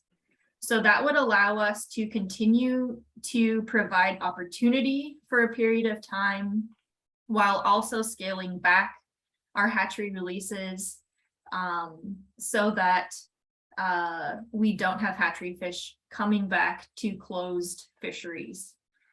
So the idea would be that we have that 3-year period where we have minimum releases and also hatchery targeted fisheries. And then after that period, we would close the fisheries. And that would essentially give that river a rest period where we would have just minimum releases. We'd continue to have minimum releases, but we also wouldn't have fisheries occurring, and we would not have large numbers of hatchery fish returning to those systems either. So it's a way to sort of plan ahead a little bit more and avoid having these large numbers of hatchery fish coming back to closed fisheries. Yeah, Roy, did I see your hand? Maybe not. Yeah, yes, just briefly to interject, I don't want to interrupt, but I'm just always bothered by this reliance on the commitment for the hatchery to provide opportunity at the expense of wild stocks. You know, I appreciate your thoughtful description of that, you know, but that 3-year and 3 barn doors out, I think we got a crisis, you know, and how we feather that, it's always tended to ensure that opportunity, and the predominance of opportunity over sustaining stocks is always troublesome to me. So like, you know, I'll quit piping up with stuff like that, but I appreciate your position of providing opportunity and protecting wild stocks, but it doesn't really sound, if I was playing poker, I wouldn't bet on that hand. Yeah, Roy- so I just wanted to say, you know, we are trying to provide opportunity there by allowing these hatchery targeted fisheries, but also it's good for the wild fish in that we're removing hatchery fish from the system, so it's less likely that they are going to make it to the spawning grounds and spawn with wild fish. So the idea is that yes, we want to provide opportunity, but also we want to reduce the risks of straying hatchery fish on the spawning grounds. You know, so we need to think about, of course, we need to think about the potential negative impacts of having fisheries and weigh those against the potential negative impacts of having a bunch of hatchery fish on the spawning grounds. Because, you know, those are two very important factors. So this is a sort of, it's an attempt to make sure that we're avoiding those fish straying to the spawning grounds. I already said that, but Yeah. And Yeah. Roy, maybe we turn that back on you. Is there something you would like added or changed in this that you think would do a better job of protecting wild steelhead? Certainly to err on the side of ensuring no impacts on wild stocks. You know, what I respect Toby's efforts to explain the perspective, but the perspective is based on a false argument in my book of balancing escapement with harvest opportunity. It has to really be weighted a lot more towards escapement and survival of wild steelhead, you know, trying to balance these two things out as skillful and inept both as managers have been over time, as all of us are in all of our work, is got us where we are now. And we have the outcome of reduced opportunity and the outcome of more threatened survival of wild stocks. So the balancing of those two is going to create dissatisfaction in both arenas. And my goal would be to have, unfortunately, dissatisfaction and opportunity rather than risk the horrors of, you know, listing fish and certain stocks collapse and extinctions in certain systems. And I'm just sort of rambling around on that because it just always, you know, doggone it, we're really making a big effort to make sure guys can catch fish. And I'm a guy who's been doing it for over 70 years. And I dig it. I was out fishing today until about 10 minutes before this meeting. But to put against that the balance of 3 years and try to recover, that seesaw has slid us down and down to where we're looking at reduced opportunity and reduced wild survival. So that model doesn't seem to protect wild fish sufficiently for me. Thanks, Roy. yeah, so I guess the big question there is, what would we then do with these large numbers of returning hatchery fish? And of course, there are tools that we can use, you know, maximizing facility attraction, and relocating surplus hatchery returns. So there are things we can do with those returning fish.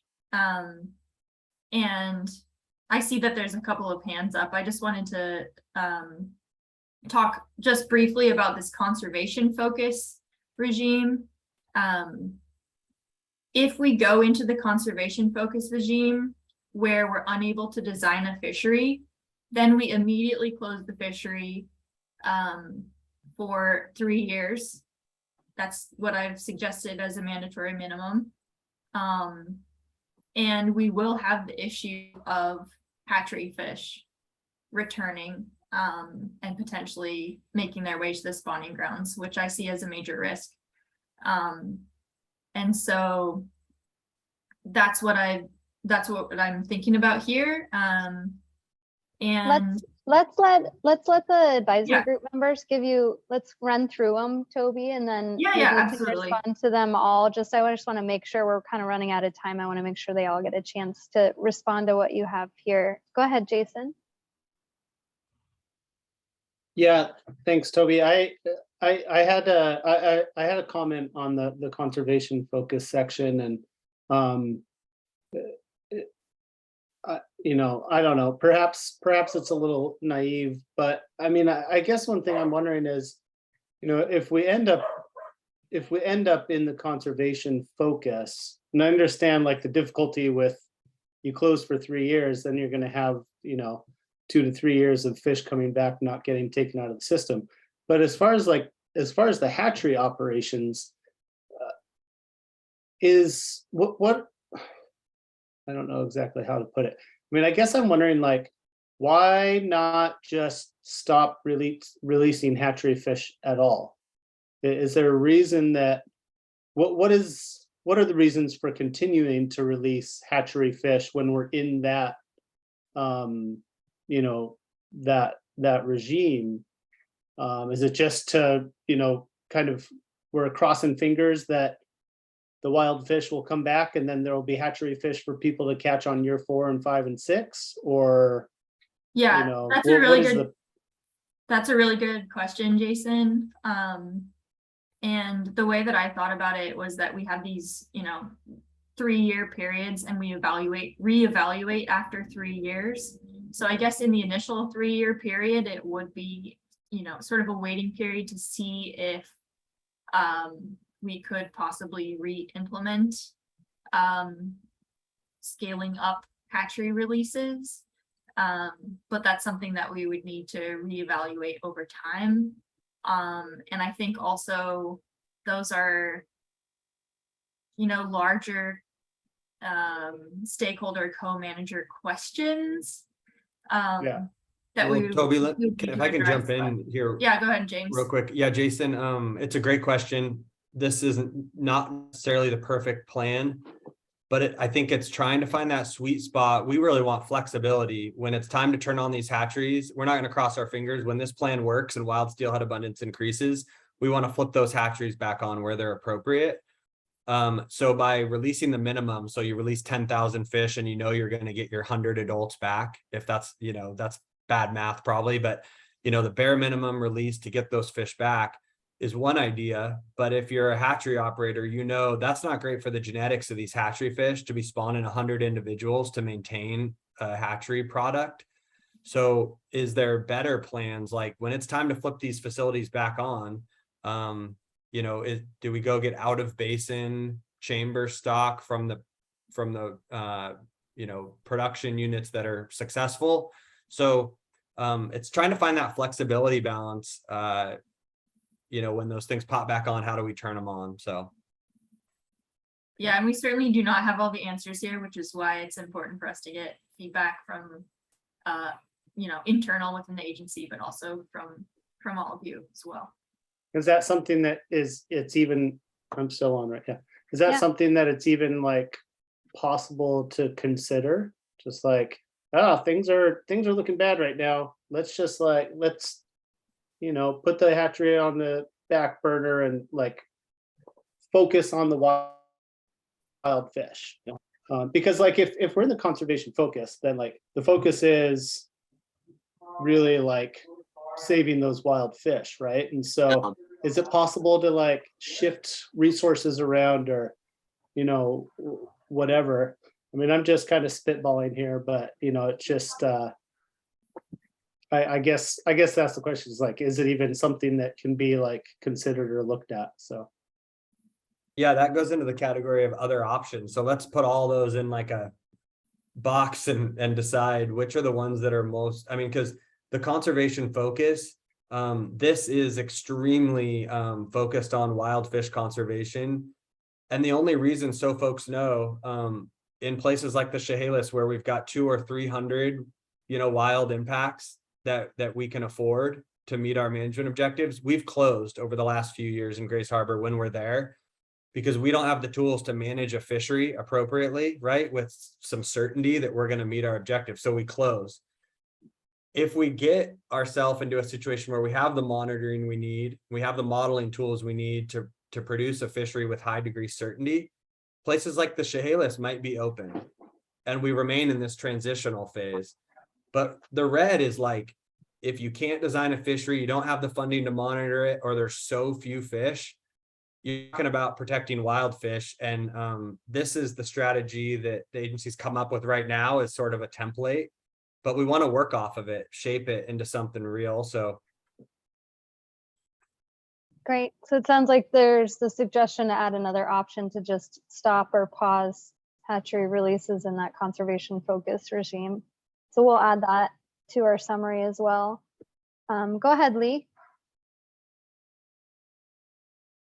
Hey, yeah, I just want to say that I feel like, talking about closing fisheries, that's more of a preservation kind of outlook and not a conservation kind of deal. So just looking at that, I just want to remind everybody that's like on the panel of just the North American wildlife model, and how, opportunity is very, very important. It's what has made our model of wildlife in the United States the best model of wildlife that exists.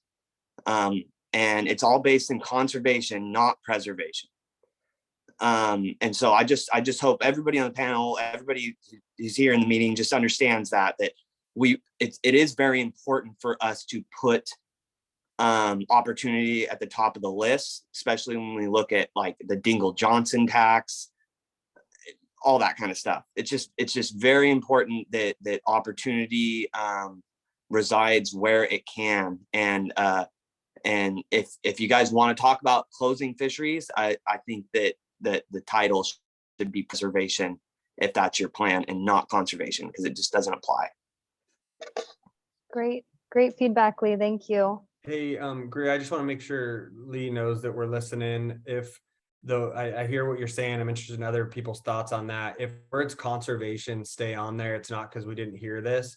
And the reason I would sort of a friendly argument is that the transitional phase, we're really worried we've been stuck there now for a number of years in a bunch of these rivers.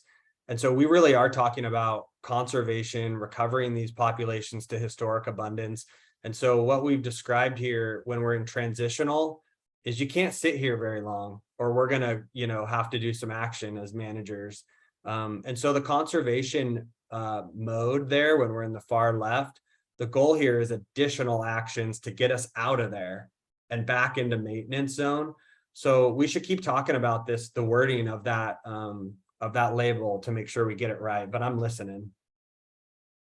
Yeah, so if you have any feedback on the word conservation versus preservation, I'm going to encourage you to use the chat just so we get through all of these comments.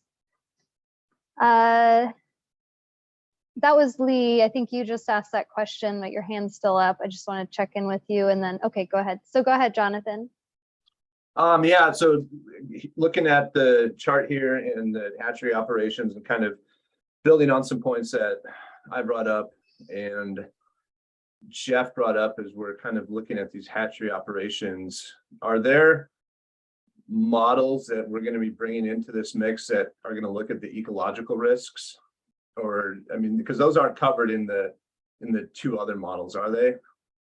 Or am I incorrect on that? What do you mean, Jonathan, when you say, sorry if I'm being naive, when you say ecological risks? Well, because I mean, here we're talking about the hatchery operations, we're talking about it strictly in the context of gene flow, right? And gene flow and PHOS and just the genetic thresholds, right? That's kind of what we're looking at with these two models. Yeah, Okay. those are the metrics we're targeting. Yep, exactly. Those are the metrics we're targeting. So those two models don't look at any of the kind of ecological risks or impacts that we need to be looking at with regards to like competition, predation, disease, things like that. So my question is, are we going to be bringing a model into this exercise that looks at those ecological risks? Yeah, so we don't have a model in mind that we would apply right now, but we heard, I think from Jeff earlier, that that's an area where the science does support us bringing in new tools. We can't say, well, the science hasn't developed much in these areas. And so I encourage us all, like, dig into what we know about hatchery operations. And we developed the statewide steelhead management plan tools that allow us to meet the objectives. But then what are these other steps that are going to be important along the way that are supported in, with the science? So those aren't in these slides here coming up. It's short answer is no. Okay, so do you, I mean, is there other models out there that we can bring in right away to really look at that and consider this as we're going through this process right now? Or are you asking us to go out and see if there's models? I'm a little confused by your statement. Yeah, there are. Let's just be totally honest. Our thinking on that and how it applies to the Proviso is not as developed as it is with the specific guidelines in the statewide steelhead management plan. I would also say that there's an issue with the time frame here. We have a couple of months left. This is our starting point. I think it would be a good idea to identify some of those areas where we want to do more work in the future in the additional actions section. And we can identify those and, create a plan to get towards advancing the modeling. Between now and December, I think realistically speaking, that's not going to happen. But that doesn't mean that we can't identify areas of future work or future actions that we want to take. So if there are specific, analyses that we would want to include in the future or that you think would be beneficial, Jonathan, we should talk about those. But we're not going to be, we don't have time to remodel this between now and December, I would say. That's just the way it is. No, that's fine. I get that. We're under a time constraint here. And I think what you're saying is, and I would like to do this moving forward, these ideas and these suggestions and these recommendations that are coming in from the advisors that the agency doesn't feel they have time to consider or build into this plan that you've developed, that you're willing to create a place within this plan that says these are the future recommendations and actions that we need to take beyond December 1st, right? Am I hearing you correctly? Absolutely. So that's the whole idea behind the regional management plan section of the Proviso implementation plan. That's a place where I hope that we can identify, how we can get from where we are now to maybe potentially where we want to be in the future when we are developing these regional management plans. So in addition to having those ideas in the future regional management plan section, we can also identify some of those actions that we want to take within this hatchery section as well. I don't know why there's no reason why we couldn't do a little bit of both. But we definitely are interested in what we want to do beyond December 1st. Of course, we want to get this first step done and do a really good job on it. But I think part of this step that we're working on right now is identifying what we want to do in the future and laying a really clear path for where we go from here. So yeah, I really encourage. That's great. That's great. I mean, that's great. That's what I want. And I'm, as you well know, I've been very frustrated with this process. And I think for you to state now, I mean, it's better late than never that yes, we're willing to take in some of these other considerations and we can table those and put a list in there and have those ready to go past December 1 when we can start working on it and have that commitment formalized. Like that's what we want. That's great, because I understand we don't have a lot of time and this is a huge scope and we can't get everything in here that we want to, but if we can get that formalized commitment from you guys for these list of actions and things that we want to do beyond this to help turn around the trajectory of Steelhead, that's what we want. That's all we're asking for. So thank you for stating that, and please make sure that's reflected in the minutes. Yeah, we will, and we'll reflect this request that if you have other frameworks for assessing and managing hatcheries, to provide those to DFW as alternatives to this genetic approach. And we'll definitely include that as in the summary and encourage you all to share that with DFW. Okay, go ahead, Chris. I think you have a question about conservation fish hatcheries. Yeah, just looking at the agenda items, and it talks with the conservation focus slide going here. And it talks about, can coastal hatcheries be used to support steelhead recovery and conservation plans? Is that an option on the conservation focus, or has that not been discussed by WDFW? Like in Hood Canal, I mean, those are ESA listed fish. Are we going down that path? Because honestly, I know, James, you talked about in the transitional phase, looking at the conservation focus, I think we've reached the conservation focus levels in quite a few of the streams now. Toby, I'll let you go first because I would maybe need a little clarification. I didn't get the question, but you might have, Toby. Oh, well, I think the question is really, can we pursue conservation hatchery programs when we're in the conservation focus mode? Is that correct, Chris? Yeah, or is that something that WDFW is going to look at moving? Yeah, so, there have been these, sort of research oriented conservation hatchery programs. And you mentioned Hood Canal, there has been a program in Hood Canal. And sort of the success of those programs is somewhat up for debate, I would say, within WDFW and also just the scientific community. Oh, I mean, I think they failed at their job. I mean, I've worked on those projects as a volunteer for a while, and they have not done their goal.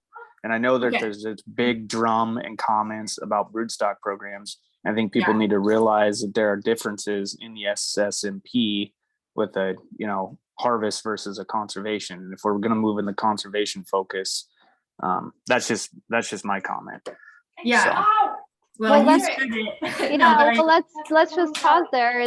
This was one of our discussion questions, so I'll just pause, and if anyone has any feedback about use of conservation programs, this would be a good time to chime in either in the chat or raise your hand. But I know we're running out of time, so I'll just put a pin on that and ask you to use the chat for your response or feedback.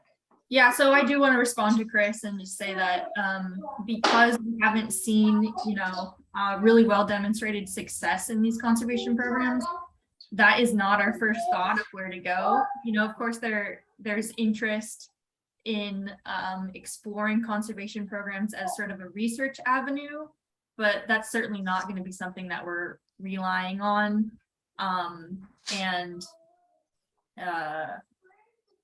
All of the hatchery programs on the coast right now are harvest-oriented programs. So it could be a piece of future research, I would say, but it's not going to be a main strategy in the conservation focus mode. Okay, that's good to hear. Thank you. And Chris, so Rob and I talk often, Rob Allen here, talk often about once we demonstrate that we can meet all of our guidelines in the statewide steelhead management plan with the current hatchery programs and the facilities and the staff, that's when we start talking about what are the perfect hatchery programs for us as a state. And I see a time where we're going around public meetings talking to people about the hatchery they want. And then we use these models to describe the menu of hatcheries that would meet our statewide steelhead management plan guidelines. And that's how we make these adjustments once we know we've sort of like checked the balance of what we're doing now. Thanks for that, James. Okay, Bob, we'll get to you. So when you're looking at all these different programs and you're looking at scalings and so forth, is there going to be a difference in the scaling between like a segregated program and an integrated program? And then are we also looking at this kind of breaks down from river to river system versus just a system, right? You have like the bogus shield, you look at that. Are you comparing that just to bogus shield, or are you comparing it to the whole Quileute system? Yeah, so these analyses are separated by integrated and segregated. So there's two different models. One of them's for integrated, one of them's for segregated. And we do look at specific hatchery programs within specific river systems. So it is broken out that way. So will you look at the minimum releases for both of those, regardless of what they are, based on the conservation, transitional, or maintenance? Yeah, so if we're in transitional or maintenance, that's where we're initially at least going to scale hatchery releases, using these two models. And then if we have to scale back the hatchery releases to a minimum, that's where we would work with the hatchery managers and operators to determine what the minimum release would be to maintain broodstock for a number of years. So in conservation and transitional, if we're minimizing releases, that's going to be minimum broodstock. If we're in transitional or maintenance and just trying to scale the releases according to genetic impacts, that's when we're going to be using these two models, if that makes sense. Right. Okay. And then when you say like minimum numbers, I mean, do you have an idea of what like minimum numbers are? And more, not so much on the conservation side, but more on like the transitional side of things. Because when you talk minimum, it really depends on the program. Right. Yeah. We'll go over that in the next few slides for sure, Bob, how that would work. So yeah, good points. I would just say, be careful when you say, we're going to not be careful, but we're going to go to minimum releases. And then we're going to say, oh, we're giving people an opportunity. Well, an opportunity, when you go to a minimal release, what's the minimal release? If the minimum release is so small and there's no fish coming back, it's not an opportunity. Yeah, so when we're going to minimum releases, the idea is that we are maintaining those programs so that we can reinstitute hatchery programs, so that we can reinstitute opportunity. But the minimum releases would be just geared towards getting broodstock. And the large scale releases would be the ones that are geared towards providing opportunity. So you're talking, that would be both in conservation and transitional. And the only way you'd have regular plants would only be in maintenance.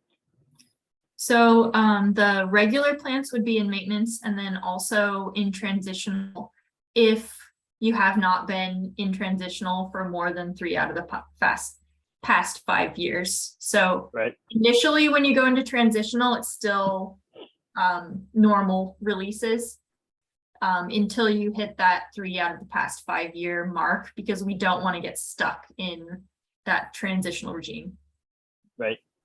And I guess the last question, which is probably the hardest one, and I know that we don't like to talk about this, but has this been floated by the co-managers yet as to their responses to these hatchery plants? Because a lot of them, that's kind of their bread and butter is trying to catch those hatchery fish. And by doing that, it's going to basically, give them nothing to fish for either. Yeah, so thanks, Bob. It's a good point. So you mentioned tribal co-managers, but there's also other policy considerations like mitigation around, hydropower facilities. There's social considerations, economic. So what we're describing here is like, as fish managers for Washington Department of Fish and Wildlife with this proviso, we're looking at the facilities we operate and our policy document, right? That's not statewide field management plan is not a co-manager document. So we're looking in the sort of our framework for management and saying, what are the tools we have to meet these guidelines? And we know if the Steelhead Proviso work gets out the door in December, it will, and then it gets supported through the legislature, through funding to actually implement the ideas in there. We have a lot of work to do. Long conversations with co-managers and looking at previous contracts and licenses and figuring out how to get the work done. Great. Okay, thanks. Thanks, Bob. And I'll get to you, Mara, and I'm just gonna note the time that we're really running out of time. So my plan is that we're gonna have to take the habitat agenda item and put it on our next meeting. So I want you not to worry, we're gonna get to that. We'll just have to put it at our next meeting. And what my hope is with the remaining time is to let DFW go through their slides, but I wanna make note that if you can write down your feedback or questions, write that down, and so you can submit that, and we'll figure out how to sort of deal with those either in a meeting or offline. So go ahead, Mara. Oh, you're on mute. I will put my comments about the conservation hatcheries in the chat there, but I am not in favor of conservation hatcheries, except in very, very specific situations, which I don't think coastal steelhead are in. I did want to ask Toby the maximizing facility attraction and hatchery fish for capture. In my mind, that should always be a goal. And partly in times when we want a lot of fishing on hatchery fish, it allows us to release more fish to catch if we can recapture more fish and keep them off the spawning grounds, because we keep the PHOS low. So in my mind, that's not something that would just be associated with a one phase of this or another. It should always be a goal of hatchery programs to, when the fish are not in the river to be caught, that they are kept off the spawning grounds through maximizing facility attraction and hatchery fish recapture. So just maybe food for thought there, to consider like across the board as a goal. Yeah. Yeah, thanks for that, Mara. And I agree with you. I think the reason why it ended up being in there is because we're really thinking about, well, what are we going to do when we have a bunch of hatchery fish returning and no open fisheries? So we wanted to emphasize that there are still ways to remove those hatchery fish from the system, but I agree with you that that's important across the board. So thanks for bringing that up. Great. Okay, I'm gonna like I said, I'll let James and Toby get through their remaining slides with the time we have. Use the chat, then you can all see comments or questions, and definitely write them down. And then at the end of the presentation, we'll talk about next steps. Go ahead, Toby. Okay, so, and as we work through this, there's a lot that we could do to dig into just this one table. And we could think about what if scenarios, what would happen, if we have an abundance level in the transitional regime that suddenly skyrockets upward or plunges downward. There's all these kind of scenarios that we could imagine. So I encourage everyone here to kind of think through how this would work and really flag issues, and think about timelines, and let us know if you have any like major thoughts or ideas or feedback on that, because that's something that we're doing, and I think more brain power the better in thinking about how this might actually work in real scenarios. Okay, so I just wanted to talk a little bit more about hatchery targeted fisheries. So the idea here is that if we're in the transitional regime, when we minimize releases for 3 years, we would still have opportunity on hatchery fish. We would want to design hatchery targeted fisheries, and those would have both spatial and temporal components. So we would want to have hatchery targeted fisheries that occur in the appropriate time and place to maximize removal of hatchery fish, while also, if possible, minimizing impacts on wild fish. And so there could be certain areas where the overlap between hatchery and wild fish is less, that we would want to implement these hatchery targeted fisheries. That depends on the system, of course. And part of our process in writing these basin specific plans or river specific plans is to think through what hatchery targeted fisheries would look like and how we could tailor hatchery targeted fisheries for each particular system. So if you have ideas on that, please let us know. And I wanted to mention also that these hatchery targeted fisheries will be paired with increased creel above the baseline. In transitional, the idea is that we would do more creel than the baseline amount so that we have increased precision and accuracy around our fishery impacts.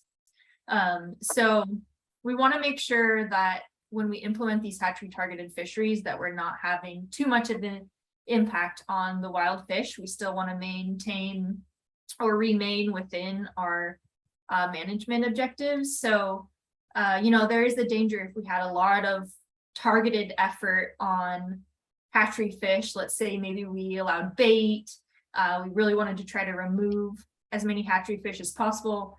You know, there's the danger that we could accidentally have too much of an impact on wild populations, which is not what we want, right? So we want to make sure that we have really robust monitoring and in-season updates on fishery impacts when we implement these hatchery targeted fisheries. Okay, so we've talked a lot about hatchery scaling, and we want to talk a little bit more about, you know, how we are using these two models that we've mentioned over and over again to kind of come up with an adaptive strategy for how we can scale smolt releases given different levels of wild steelhead abundance and different trapping efficiencies. So I'm going to turn it over to James to talk a little bit more about this hatchery scaling idea. Hey, Greer, I see we're moving, and maybe I'll share my screen, Toby, so I can use my pointer. Yep.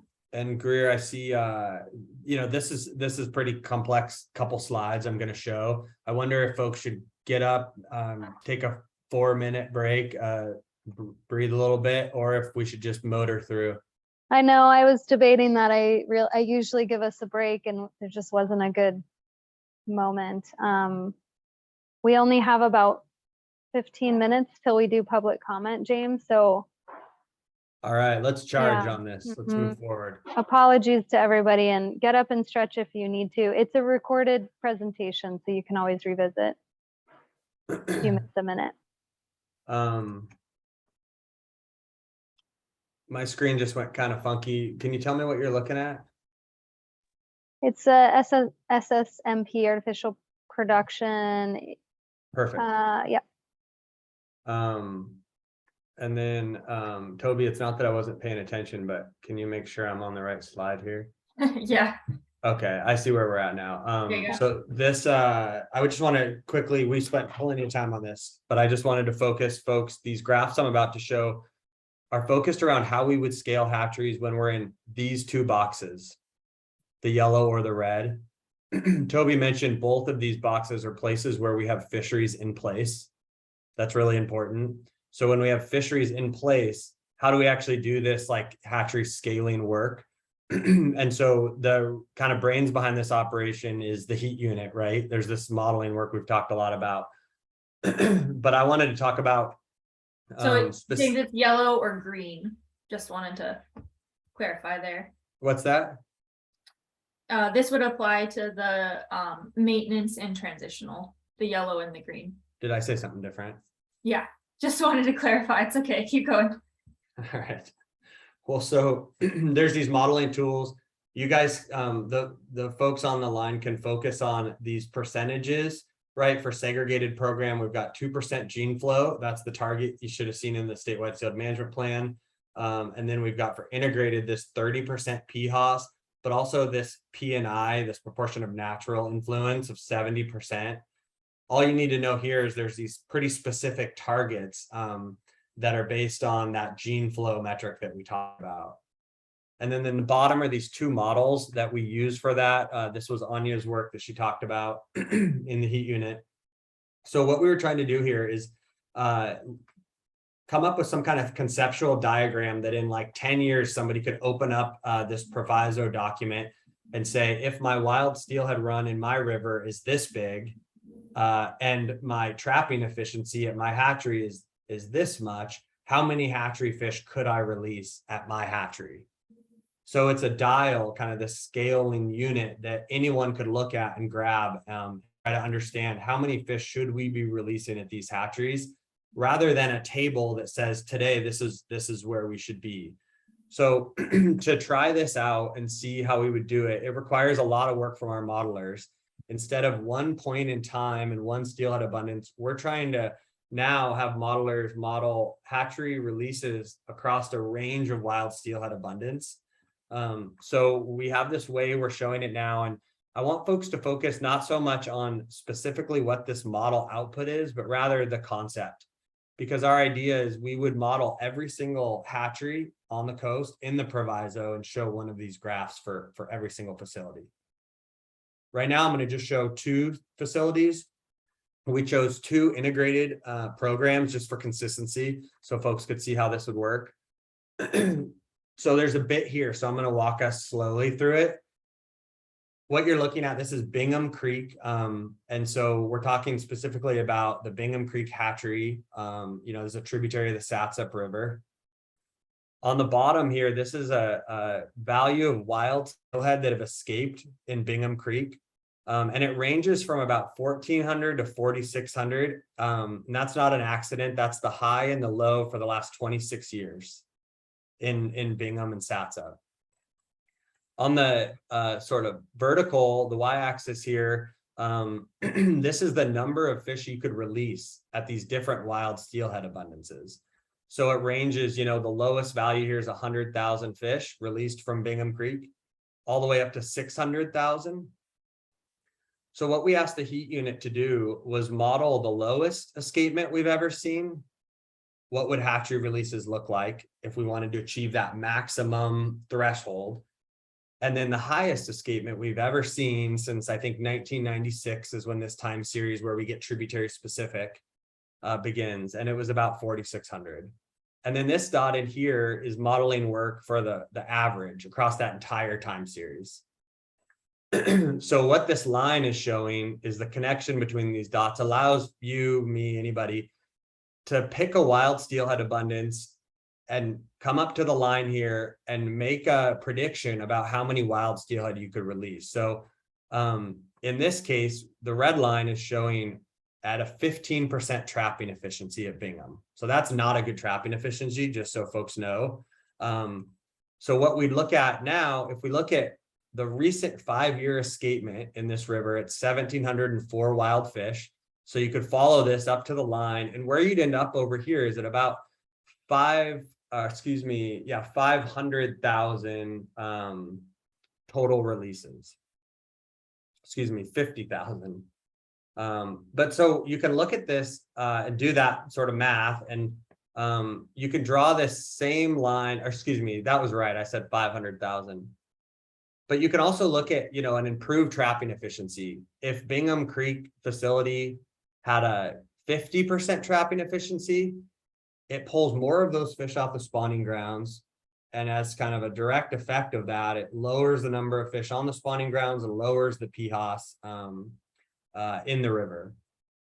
So by altering the trapping efficiency here, you could get yourself in a position where maybe you could release more fish. But we can look at more realistic trapping efficiencies. The majority of our facilities are closer to 80 to 90 or even closer to 100%. So we asked the heat unit to also model at an 80% trapping efficiency. Where would these releases sit? So if we, I'm going to pause here in a second before I move off of this slide. But I think what's important, and a lot of folks are curious, is like, how many fish do we release in this facility right now? And you can draw a line, consistent releases across the board of what our future brood document says and what our sort of target is. This is the current release level at this 55,000 release mark. So there's a lot going on here, but I want to highlight for folks what this shows is currently we release 55,000 fish, and that is under the threshold we're seeing at a 50% trapping efficiency or an 80% trapping efficiency. So another way to look at this is with 1,700 fish spawning, that's where we're at now, the recent 5-year average, and you go up to an 80% trapping efficiency, you could potentially release 200,000 hatchery steelhead from this facility and be within the threshold of the 30% PHOS. So for a place like Bingham Creek, and this is just, preliminary modeling work with lots of assumptions, but you can see at a place like Bingham, it looks like we're probably within the threshold because our trapping efficiency here is probably closer to 90 or 95%.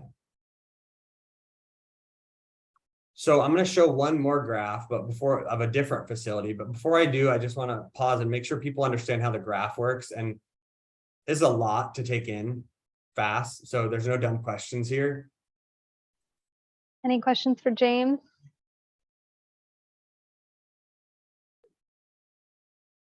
So I'll keep moving then. So this is Bingham Creek, and this is what I would say like is really good scenario. We've got a number of fish released that are within our conservation objectives. And in some cases, as wild steelhead abundance increases, we could probably remain within those thresholds confidently with an increase in releases. But there's other facilities we know on the coast that aren't in the same scenario. So if we just make this exact same graph and I just throw all the lines on there at once, we can show Skookumchuck and Newaukum. In the Skookumchuck plus Newaukum, I say, we release 105,000. So this includes fish from the facility, about 70,000, 75,000, and then another 35,000 released from Carlisle, which drains into the Newaukum. So we modeled this one with a total wild escapement in the Skookumchuck and the Newaukum. And you have, again, these 3 points that show the low, the high, and then the average over time. And those are modeled for these different trapping efficiencies. And then in the arrow here, I put, the recent year average is 886 wild steelhead.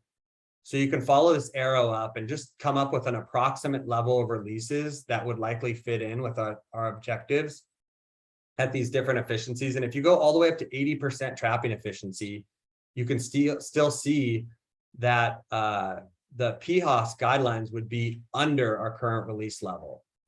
So if this was the final result of this model, this would show us that we're releasing more fish with 105,000 than would be sort of permitted within our conservation objectives.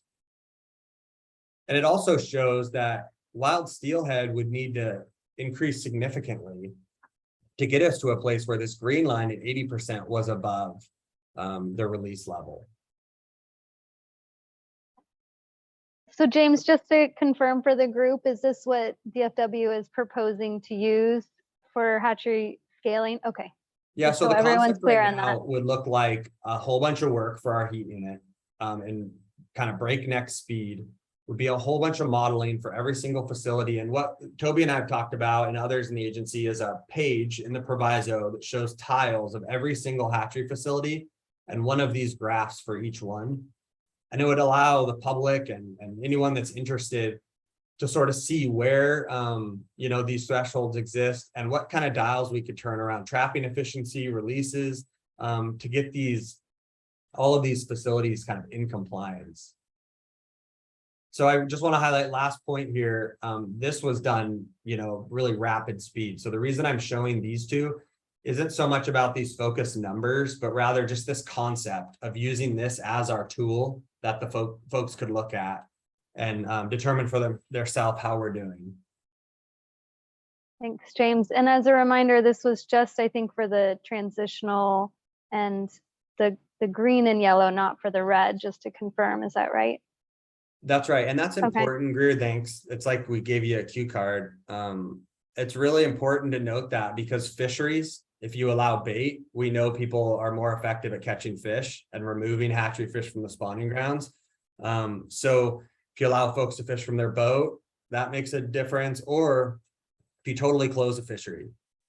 So what we've got here in the assumptions that we've got in the model now are sort of those traditional fisheries. The last 5 years before closures, have been applied. But we know if we're in the red zone in our management framework, fisheries are closed. So this scaling, moves into some other trajectory. Okay. So any feedback or questions in the last few minutes we have, and then I think we'll have to figure out a time for you all to provide additional feedback on this if we need it. Any reaction to this concept of using this approach? Like it, hate it, want to add modifications to it? Go ahead, Jonathan. Yeah, thanks, James. I guess there's obviously a lot to unpack here, and we'll have to spend a little bit more time looking at this, and hopefully a lot of the questions behind the mythology will be answered in the proviso itself. So Yeah, I guess I just look forward to digging into it, and as we have questions that come up, we'll reach out. Thanks, Jonathan. So Toby, since we only have a few minutes and I know people are probably burned out without a break, so this will be, just to confirm, this approach will be outlined in the hatchery section that the advisory group will be reviewing. Okay, so there'll be additional feedback that can come through your review of that section. And then we will send out this presentation, and if you have any additional comments, feel free to share them directly with Toby or send them back to us. James, you have more slides. Also, Sorry, I want to go ask Toby, I'll stop on the Bingham one because it's more fun to look at than Skookumchuck. But Toby, we have a bunch more slides, and I think the best way to do this, because I really want to hear from the public as well, is to describe to folks that there's a lot of other considerations that were flagged. Whole bunch of other ways that we could get these PHOS and P&I guidelines in check in places they're not. And then places where they are, there may be room for increased opportunity with some like new exciting sort of hatchery practices that we've talked about. So we've just kind of brushed the surface here, but there's more slides, but a lot of words were in those slides about other things we need to consider. Is that right, Toby? Yeah, so those are additional considerations for impacts, genetic impacts, but also for other impacts as well. So I know earlier we talked about how we want to look beyond just genetic impacts and look at other ecological impacts. So that would be a place where we would include considerations of other hatchery impacts. So it's an additional consideration section, and it refers to specific hatchery operations ideas that we might pursue to reduce overall impacts of hatcheries on wild populations.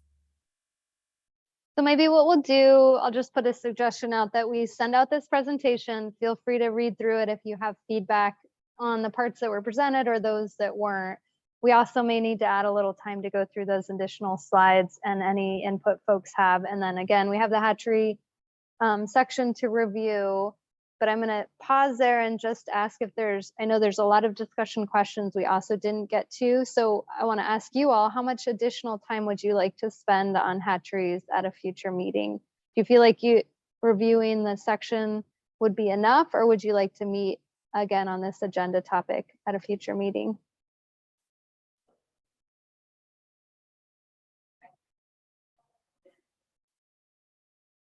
Go ahead, Jason.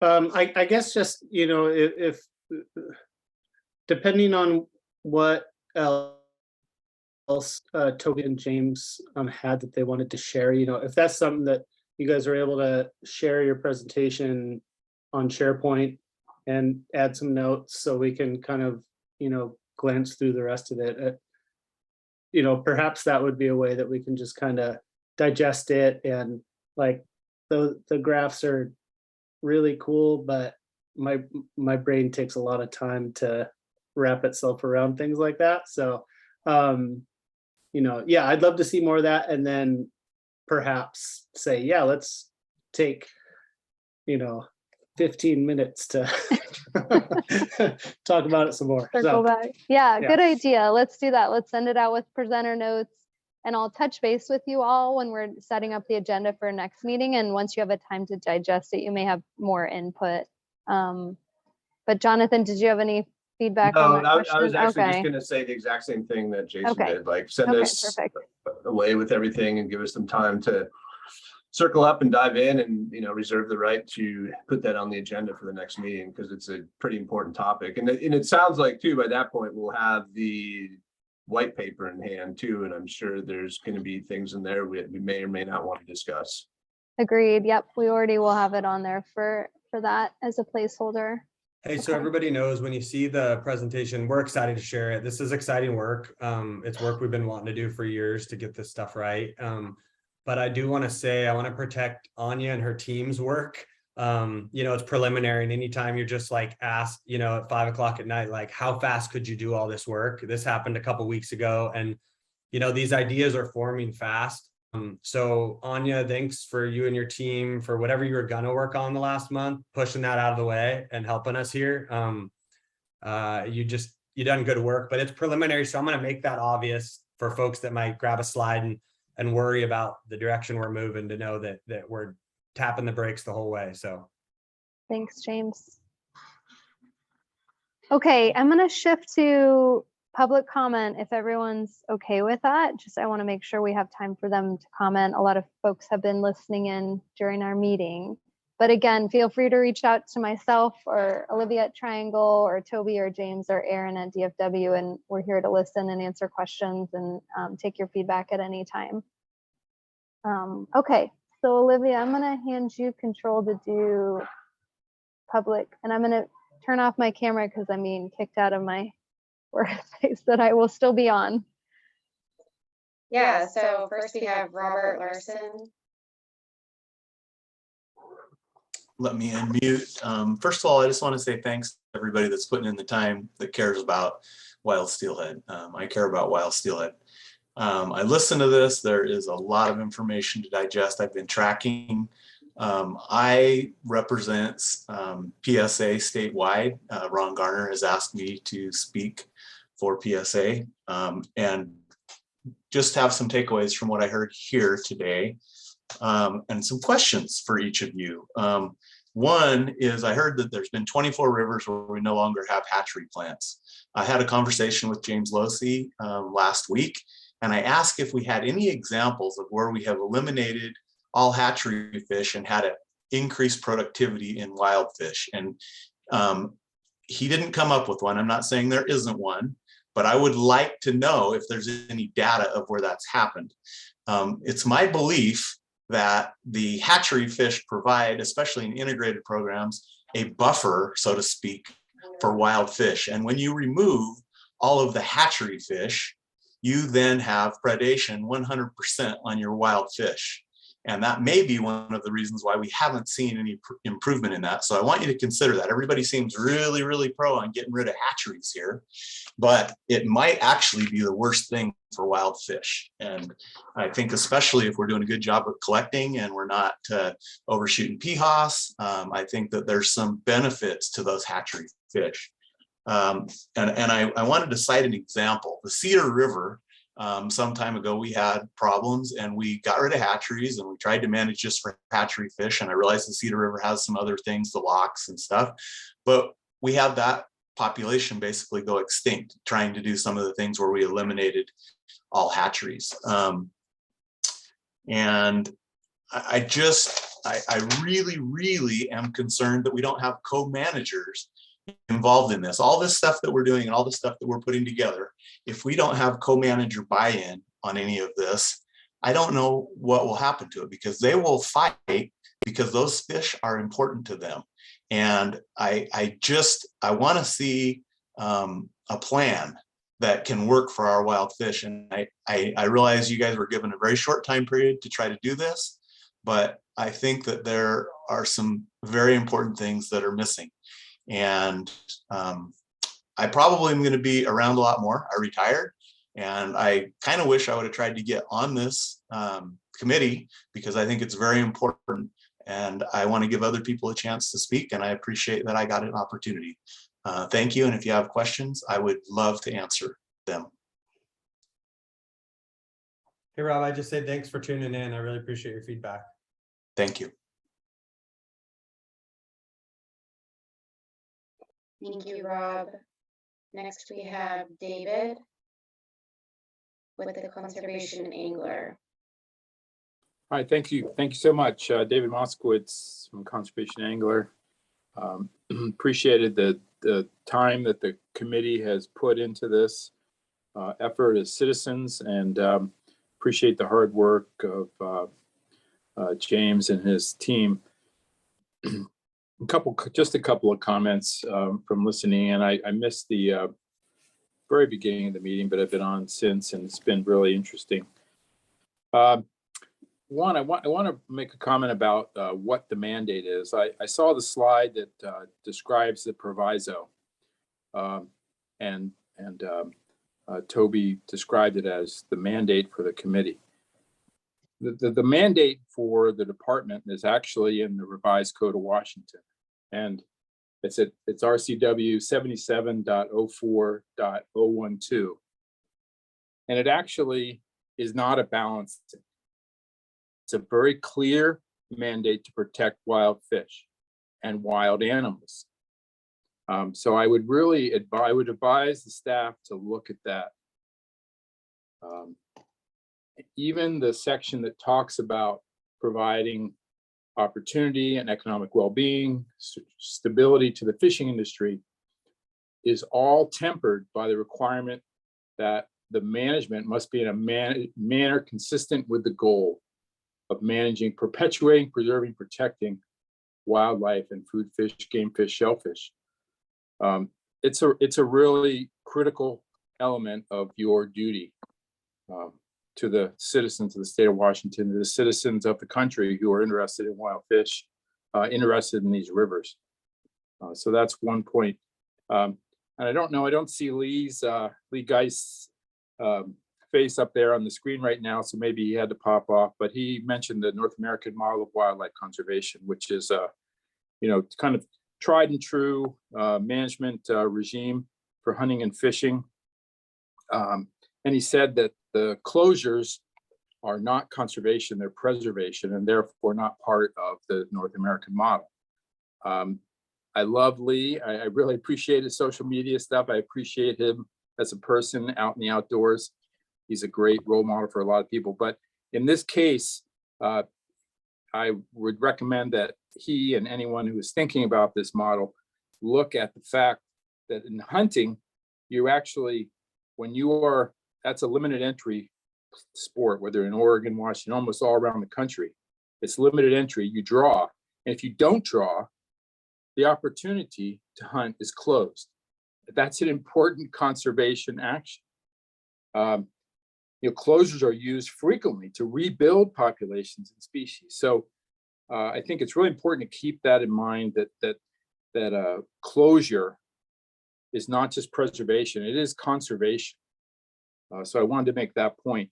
And getting to that final point, sort of conservation, and what I urge this group to really think about is, what are we doing about rebuilding wild steelhead in this landscape that you guys are charged with? Not just looking to next season, not just looking to the coming fishing season or the one after that. We're talking about long-term for the citizens of Washington and for people all over the world who come to the Olympic Peninsula for wild steelhead. I really think that has to be the goal. The prior speaker from the Puget Sound Anglers talked about the co-managers, and the tribes will regularly say that they're looking 7 generations ahead. So we need to do the same thing. We all want our kids to have a chance to fish for these wild fish. So it's got to be about rebuilding. It can't be always about opportunity. And opportunity is how do you measure that? And I heard that Bob Kratzer talk about that. If you have really low releases of hatchery fish, what kind of opportunity is that? And what we have to keep in mind is that when we buy that license, we're buying a chance to go fishing. We're buying a chance to be out on Washington's incredible rivers. And that's all. The fish owe us nothing. The rivers owe us nothing. I have comments on the hatchery scaling stuff that came up at the end, and I'll save that. I realized I probably took up more time than I hope I don't prevent anyone else from commenting, but I really appreciate the opportunity to be able to speak to this group, and thank you for your service, everyone on the committee. Hey, I'll just say real quick, thanks, David. If you have other comments on the scaling work and you were to provide them to me or anyone here, we could provide them to the group more broadly. So thanks for that.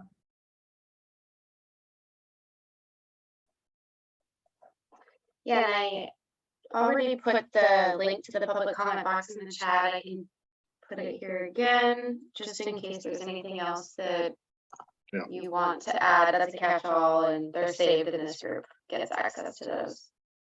Thank you. Yeah, thank you, Dave. I think that brings us to the end of our time here. So if there's any final comments, James or Toby, you'd like to make, or Greer, there she is. I'll just say, offer some words of appreciation for this group.